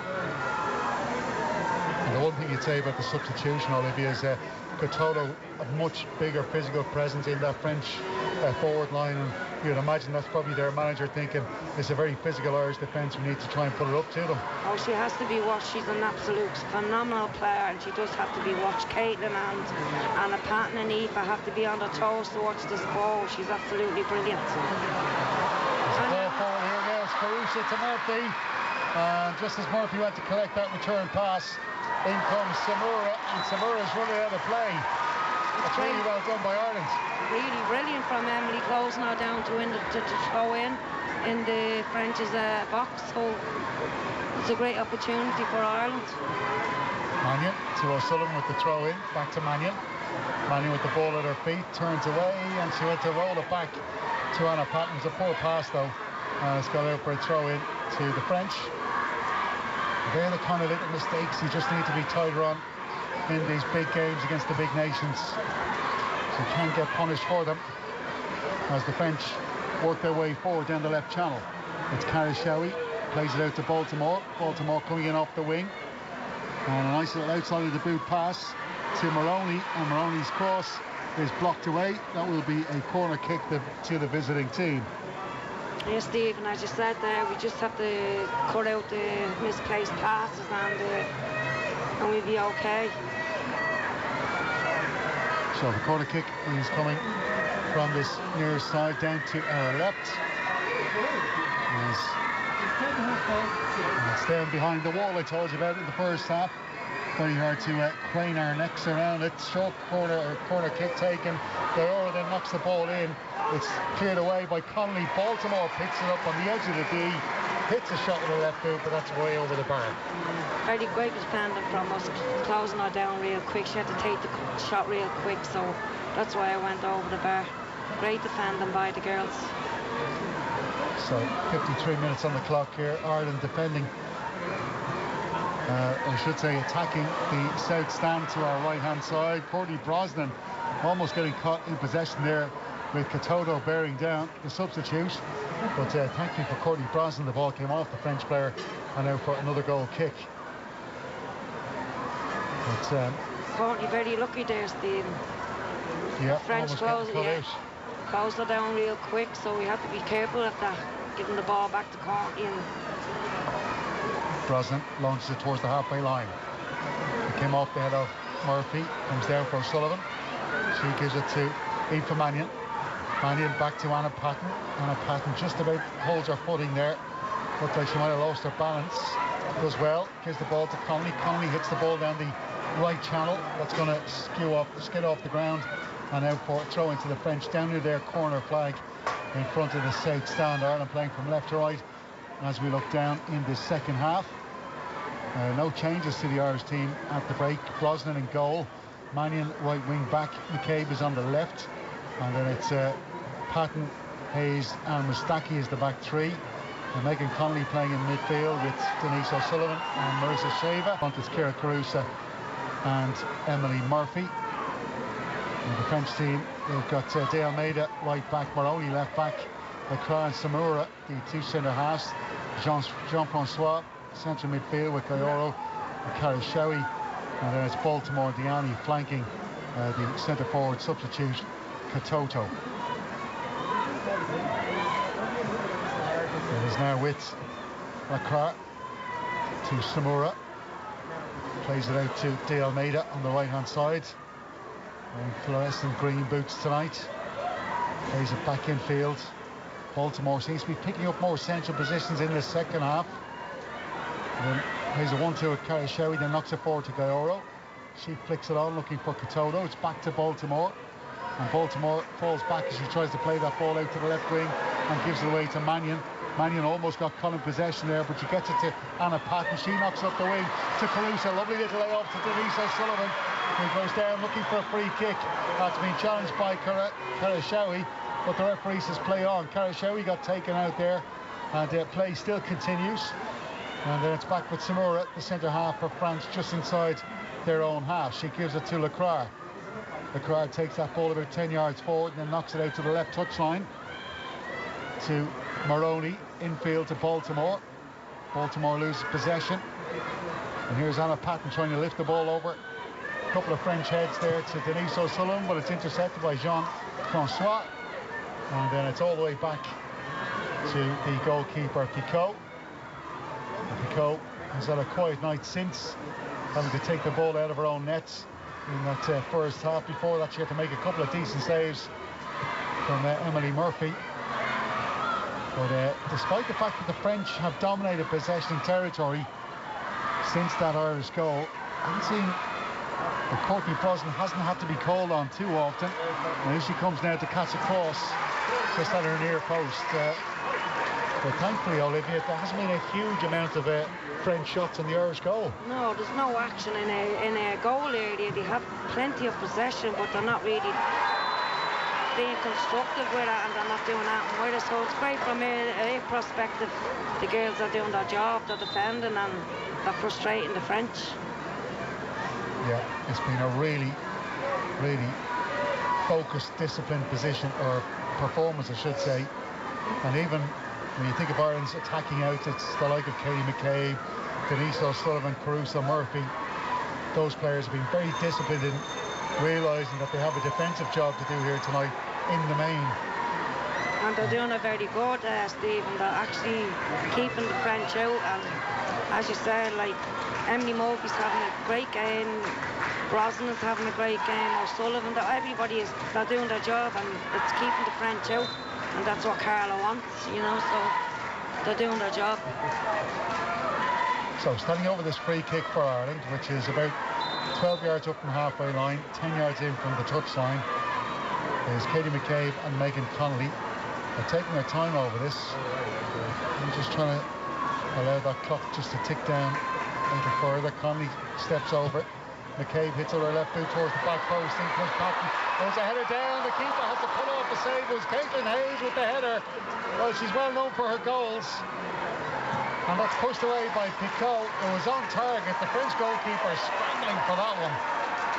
But she has managed to keep Ireland to just the one goal. Caitlin Hayes, it was a lovely ball in from Katie McCabe there, Olivia. Yeah, absolutely. It was a great ball and a brilliant header by Hayes, and an absolute great save from the keeper. Only if French have the keeper, we'd be in 2-0, 3-0. Absolutely brilliant from Ireland, and we had, every time we go forward, Stephen, we seem to be able to either make the keeper walk or get something from her, where the French, they're getting the ball, but they're not really doing anything with it.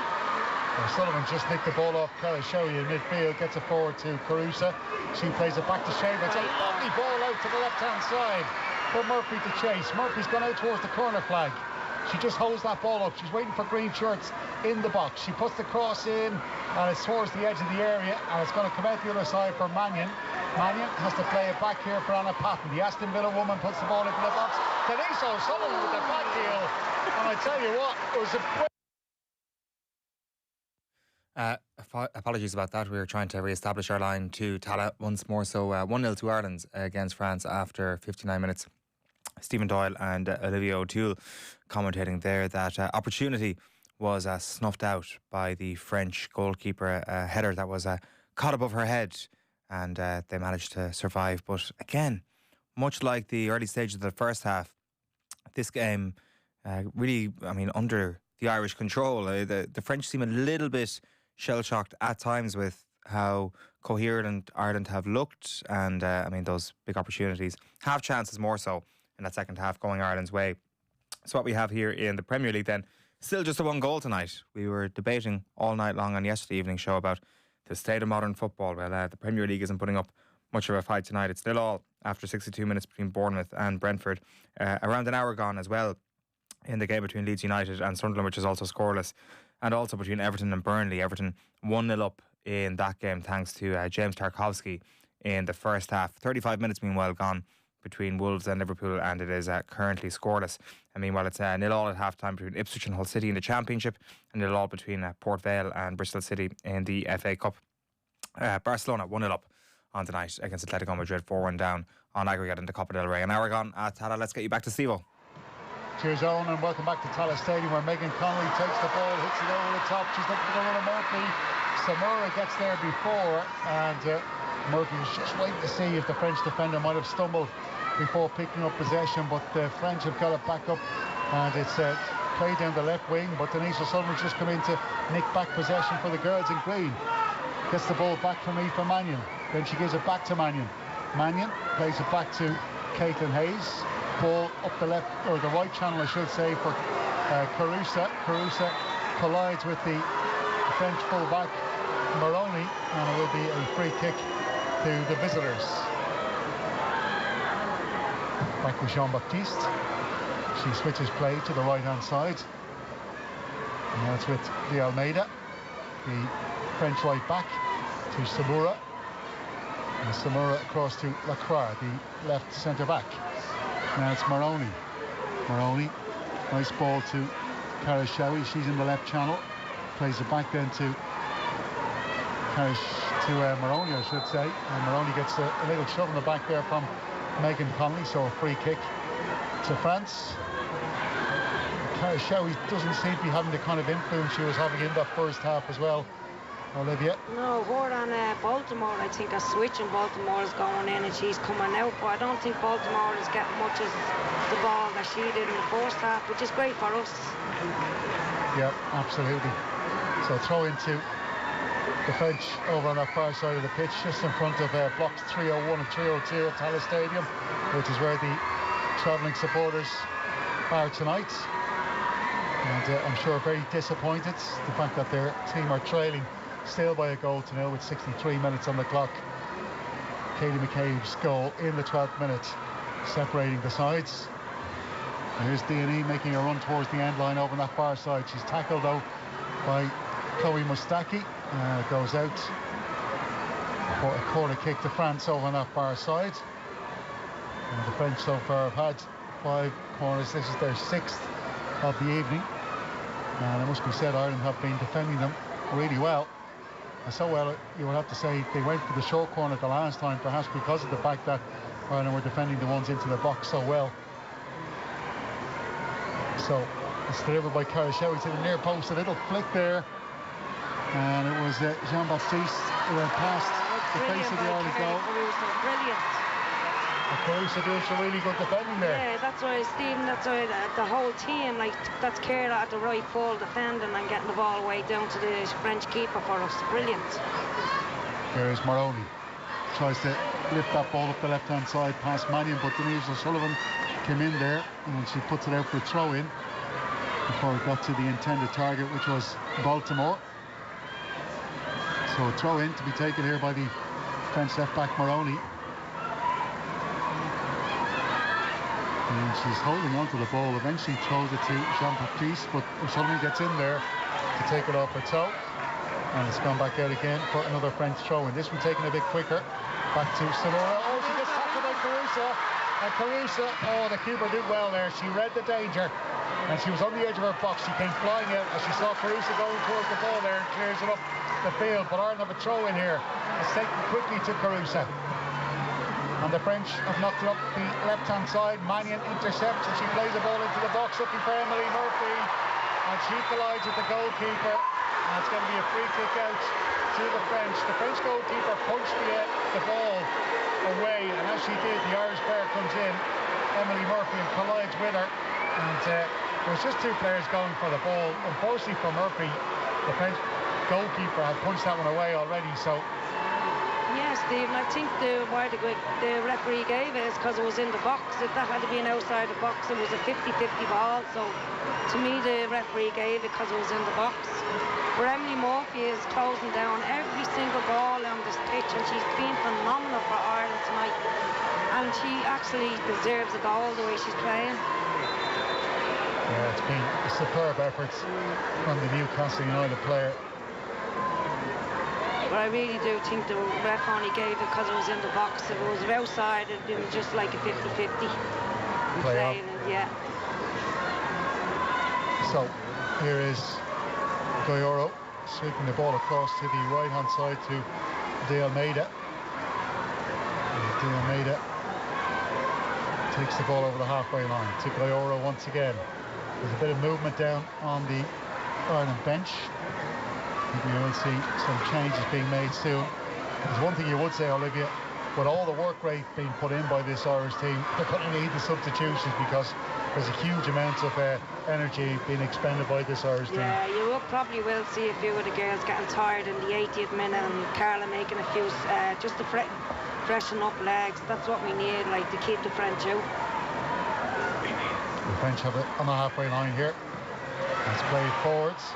It's cleared away by McCabe. And it was towards Caruso who went down as she collided with Samura. But the referee said there was no foul there, and those plays continue. Murphy has the ball. She gets tackled by Samura, and this time the referee does award the free kick. So the second foul is on Emily Murphy. The first one on Caruso, who is showing the referee now her the sock around her ankle. Perhaps might be showing a hole or something wherever the boot went in there. So yeah, I think the French player just went down on her leg with her studs. Always a painful one on the Achilles, isn't it? Yeah. have the free kick now with Katie. So McCabe standing over the ball here. It's just about 8 or 9 yards inside the Ireland halfway. McCabe plays a low pass over to Anna Patton inside the French half. She gives it to Mannion. Mannion comes in field to Megan Connolly. Tries to play a ball over the top. It's put out by Samora. Shaver gets the loose ball, gives it to Mannion. Mannion hits a ball towards the end line to O'Sullivan. She pulls it back, and unfortunately she couldn't get that angle to dig it out. And it was saved by the goalkeeper, Picot. A great ball from Eva Mannion down the line for Denise, and Denise getting the cross here, and it was unlucky that the keeper got it. It's a great little move. Baltimore with a cross now from the left-hand side. It's cleared away by Katie McCabe. Here's Moroney. Karashawi. Moroney plays the ball into the box to Karatoto. And it's Baltimore. Sweeps it towards the near post. Header up in the air by Caitlin Hayes. It's back out. And here's Moroney. Plays it back to Jean-Baptiste. And there's Ciprioro on the left wing. And she tried to turn away from Denise O'Sullivan, who made the tackle. O'Sullivan says it came off the French player and out, but the referee says it's going to be thrown to France, who are going to make a double substitution before the throw-in is taken. So De Almeida, the right back, goes off, and she is replaced by the number 23, Melween Ndangola. And then also coming on for France is the number 9, Melvine Mallard, and she replaces Moroney. So Moroney goes off. The two full-backs. And I think we might see a little bit of a change in the French shape now with those changes being made. And the Ireland change coming now as well. And coming on for Ireland, going off, I should say, Kira Carusa. And she is going to be replaced by Abby Larkin. Those changes being made. Well, the French changes in the 69th minute, and Ireland's change being made in the 67th, or sorry, the 70th, I should say. So, Abby Larkin, the Crystal Palace forward, 20 years of age, has scored 7 goals in 15 appearances in the league this season, formerly of Shelbourne and Shamrock Rovers, so knows this pitch all too well. That's what we were saying, Steve. We needed fresh legs, so she's at the front now on fresh legs, and Abby can run, she's speed, she's technical. But I think she'll make another one or two. But at the moment, Ireland need to watch now Melvin Maybar, the United forward. She's on fire for Man United at the moment, so they have a big problem now with Melvin. Here she is now on the ball. She's into the box, dribbling around the Irish defence, and she slots it home. It's a goal for the French in the 71st minute. The first chance Mallard gets, weaves to the Irish defence inside the box, and she hits a low right-footed shot into the far corner. An absolutely superb finish, but it was almost like the Irish defence switched off for just a couple of seconds, and in goes that French superstar Mallard. And in the 71st minute, it's Ireland 1, France 1. It's an absolute phenomenal goal. They went past three of their players, went past to the keeper and just put it into the back at the end of the corner. Absolute phenomenal goal, but she needs to be watched. Yeah, that's a real sickener for the Republic of Ireland. Melvine Mallard, in her third season now with Manchester United. She's got 5 goals in the league so far this season. As Mannion attacks down the right-hand side, puts in a good cross there, comes up the head of Samora. Murphy chases, but it's cleared away by the French and up the right-hand side, but Ireland have it back. It's Murphy again, lays it off for McCabe. McCabe puts in a deep cross here. It's headed away by Leclerc, and then the loose ball picked up by Guerrero, but she runs into... Oh, we've lost the connection once again. 72 minutes on the clock there. Ireland 1, France 1, the latest scoreline. You'd wonder, is that going to shift the momentum towards the strong favourites here tonight, or can Ireland ride this out? A draw wouldn't be the worst result for Ireland, but they have had opportunities to score a second tonight, which is the weird thing. It should be stated just how high quality that Mallard goal was. Arthur was absolutely brilliant. She is a touch above, really, when you kind of look at that. The sort of close control, the brilliant finish, the Manchester United form, as Stephen Doyle pointed out there, has translated to the international stage as well. It was class. It just looked like the whole thing was just, when you see it, it looks like it's slower for them. Just gliding past the players, that it makes it look very, very simple. The finish as well is so short. Yeah. But it's going to be, it was already going to be tense. It's going to be extremely tense now. I mean, it feels like it'll be a little bit of a disservice for Ireland to leave with nothing. I think so. Yeah, it'd be extremely hard to take. But it's definitely that sort of momentum moment where you can just kind of feel the French getting on top there. They put in a cross once again. Ireland playing out from the back just there. Courtney Brosnan trying to get the Ireland attack restarted. So let's see what happens. Just to bring you up to speed on what's happening in men's football tonight. So Everton are 2-0 up against Burnley at the moment. Kieran Dewsbury Hall on the score sheet to double the host's lead there at the Hill Dickinson Stadium. And there's also been a goal at Elland Road about 6 minutes after Joe Roden had his goal chalked off for VAR. It was the visitors Sunderland who took the lead. It's come from the penalty spot. Habib Diarra with the goal that puts Sunderland 1-0 up away at Everton. 0-0 at the moment between Bournemouth and Brentford, and 0-0 as well at half-time between Wolves and Liverpool. Scoreless also between Ipswich Town and Hull City in the Championship tonight, and there's yet to be a goal between Port Vale and Bristol City as well. Meanwhile, in the Copa del Rey, in the semi-finals, the big one. It's half-time in the second leg, and Barcelona have halved the deficit now.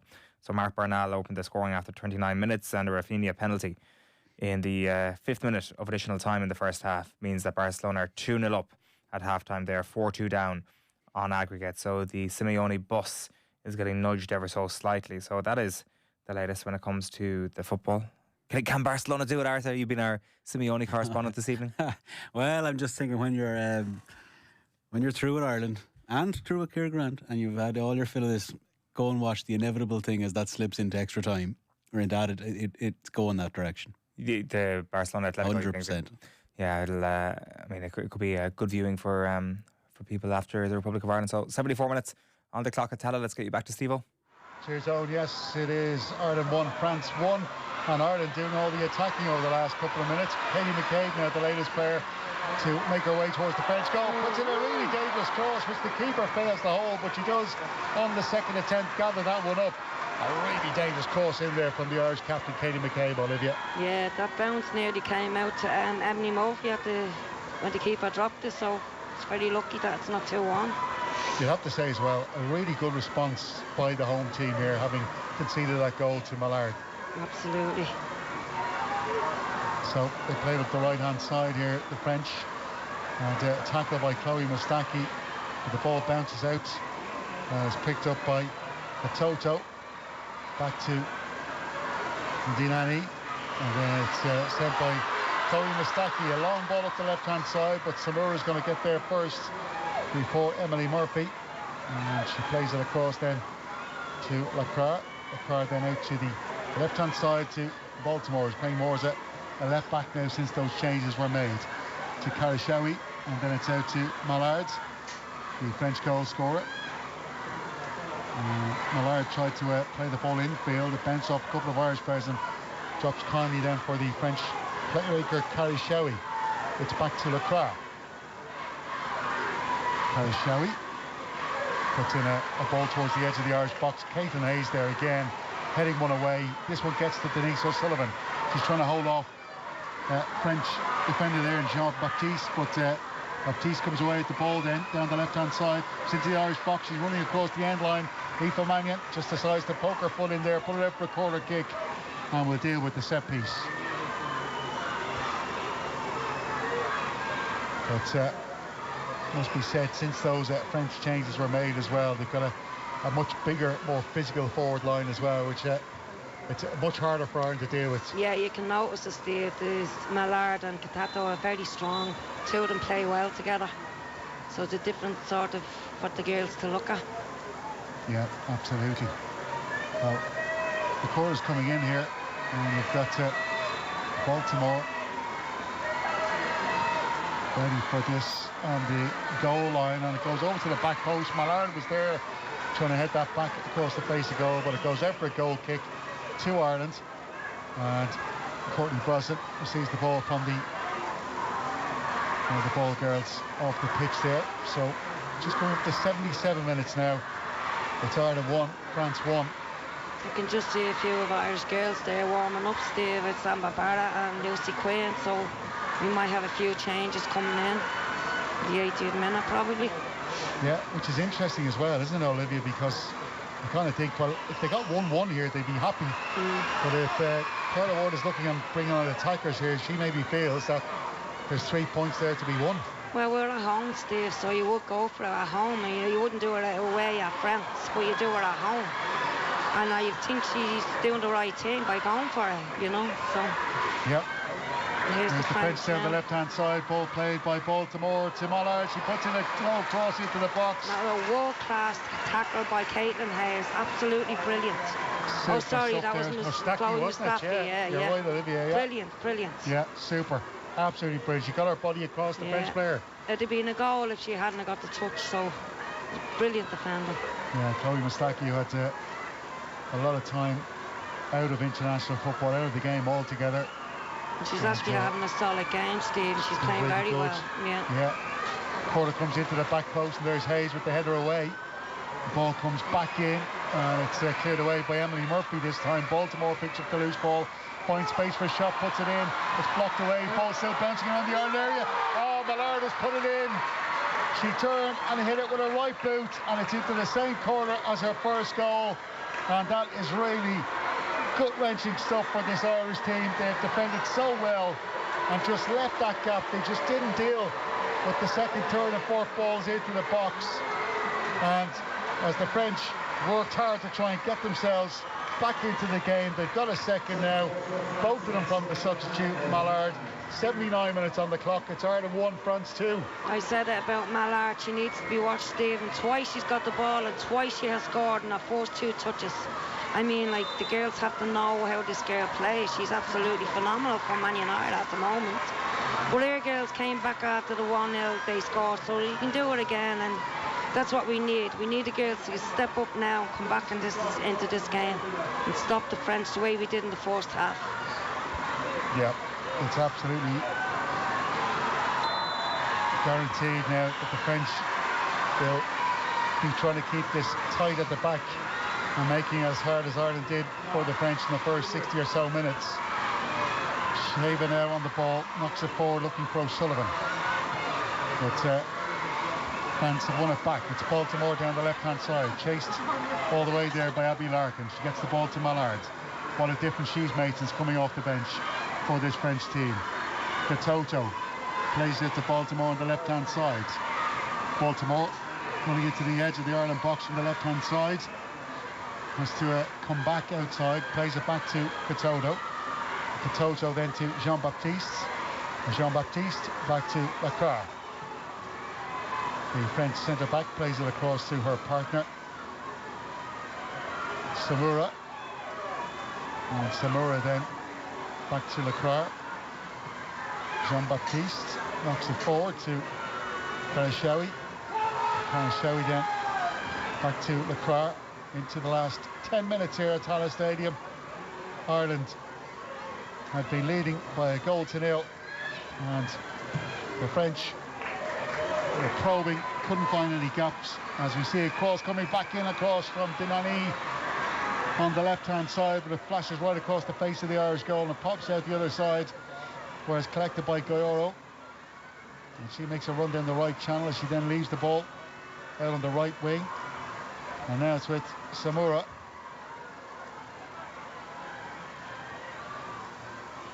And it's back to Lacroix. Karashawi shows her on this left-hand side. Watched all the way by Denise O'Sullivan, then tackled, really good tackle by Larkin. Goes back to Connolly. Oh, it's a poor pass from Connolly forwards. And it's intercept, but it goes back to Anna Patton. Connolly then gets the pass, but she's wrestled to the ground by Goyoro, and it's going to be a free kick to Ireland, about 12 yards up from the halfway line inside their own half. The chance now to pump this ball forwards and work this French defence. Amber Bard is stripped down and ready to go inside the tactical area. Well, that's a good call by Carla. That's like she's looking for something off the game. We need something from this game, so she's throwing on Amber, which is brilliant. But the girls need to reassess themselves and get themselves back into this game now at the moment. We have a free kick now with Courtney. Brosnan. She gives her up to Katie. To McCabe. McCabe now down the right-hand side. Going to put a cross in with her left boots towards the back post. Headed away by Samura.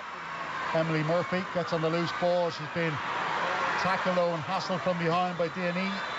And eventually the referee has given the free kick to France because Murphy got a bit frustrated there, pulled back the French player, and it's going to be a free kick to France. It's about 10 yards inside their own half to Samura. Lacroix. And now it's with Baltimore in the left back position. The three French forwards, D&E, Katoto and Mallard, just pinning back that Irish defence. Yeah, we're very deep, Stephen. We're very deep in the second half, but since it started, the French has just come on and the girls don't know how to. Melvard, Katato, they don't know how to handle the two of them. You need to reassess and sort it out now in a few minutes because Melvin Maybar will score again if they don't look after. Here's Baltimore. Gives it to Carl Showy. It's back to Jean-Baptiste. She goes back to Picot. Picot to Baltimore. Baltimore to Carl Showy. And a return pass is a poor one. And it's gone out for a throw into Ireland.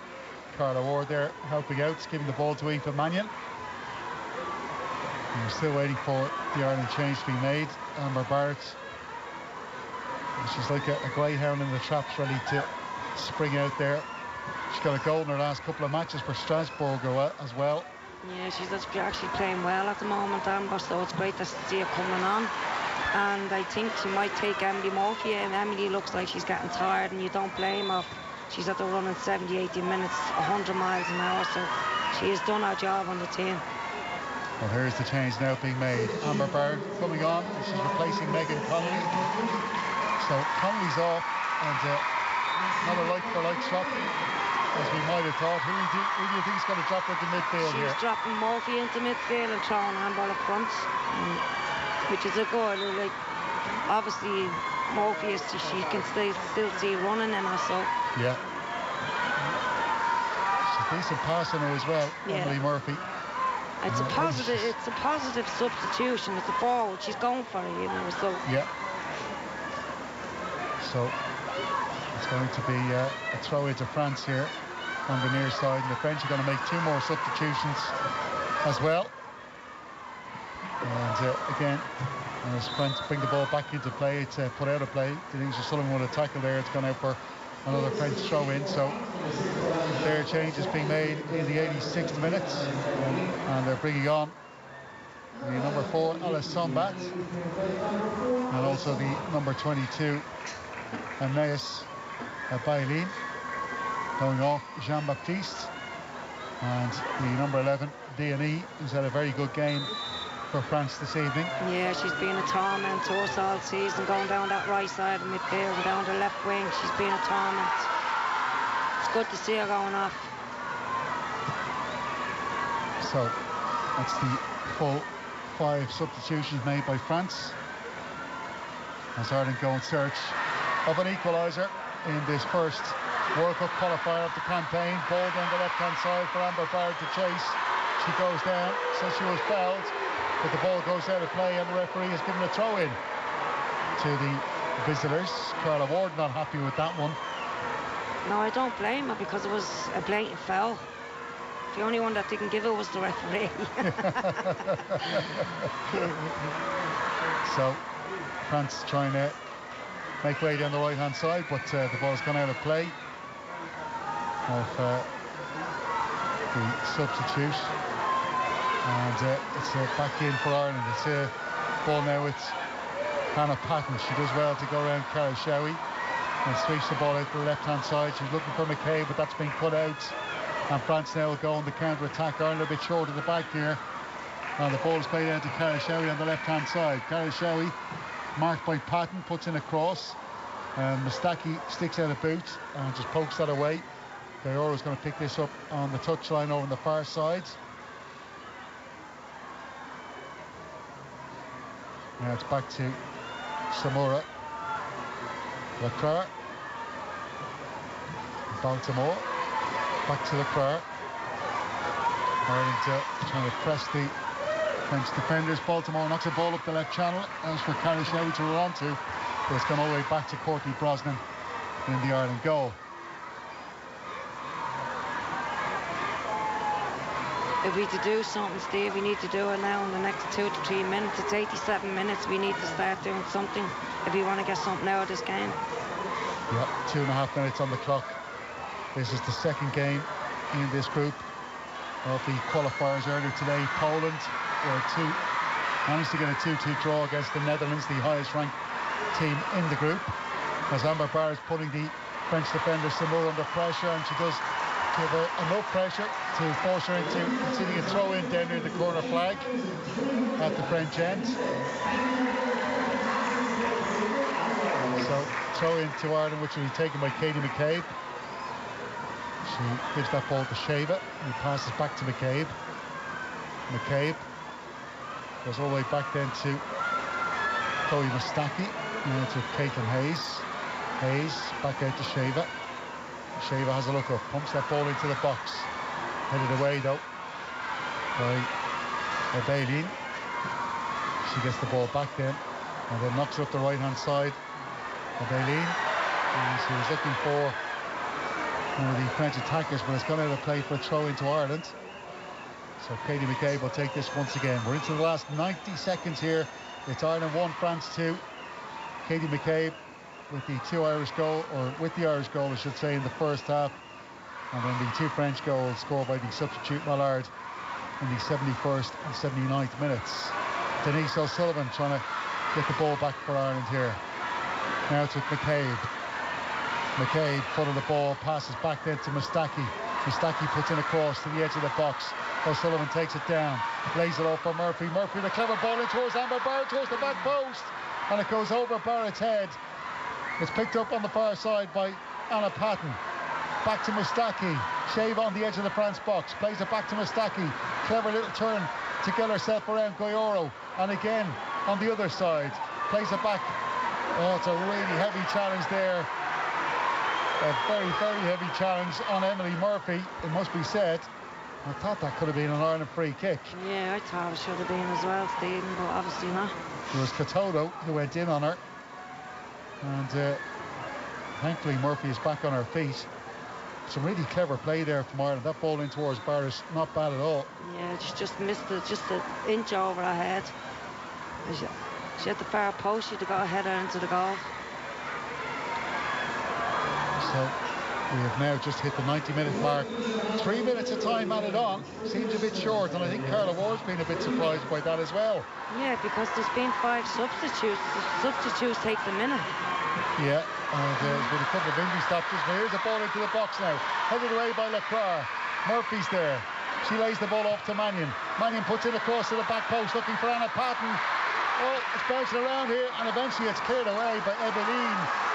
And it's going to be a corner kick to Ireland. Courtney Brosnan is coming up, I think. Carla is calling her. Well, Brosnan's gone to the halfway line. She's at the edge of the centre circle. Ward is telling Emily Murphy to get in there. Anna Patton's been playing as an auxiliary forward over the last few minutes here. Courtney Brosnan is inching closer to the box, but she's not in there yet. The corner kick now coming from Katie McCabe. It's over the far side. It's an out-swinger. Here's Caitlin Hayes, has it down on the ground. France trying to clear away. Tries a handball from the Irish players. Referee says play on. Courtney Brosnan has the ball on the halfway line. She's going to hit this one long out towards the left channel. A header into the box. Caitlin Hayes. Barris. Oh, has that come off the hand of the French player? It certainly looked like it did. But the referee says it's a corner kick to Ireland. It certainly looked like a handball to me, Steve, in the box. She put her hands up to block the ball from coming in. The referee says a corner. Well, I wonder, was she thinking that the player's hands were tucked into her body, and maybe she felt for that reason that play should continue and then result in the corner kick for Ireland. Courtney Brosnan is standing on the toes almost of her opposite number, the French goalkeeper Picot.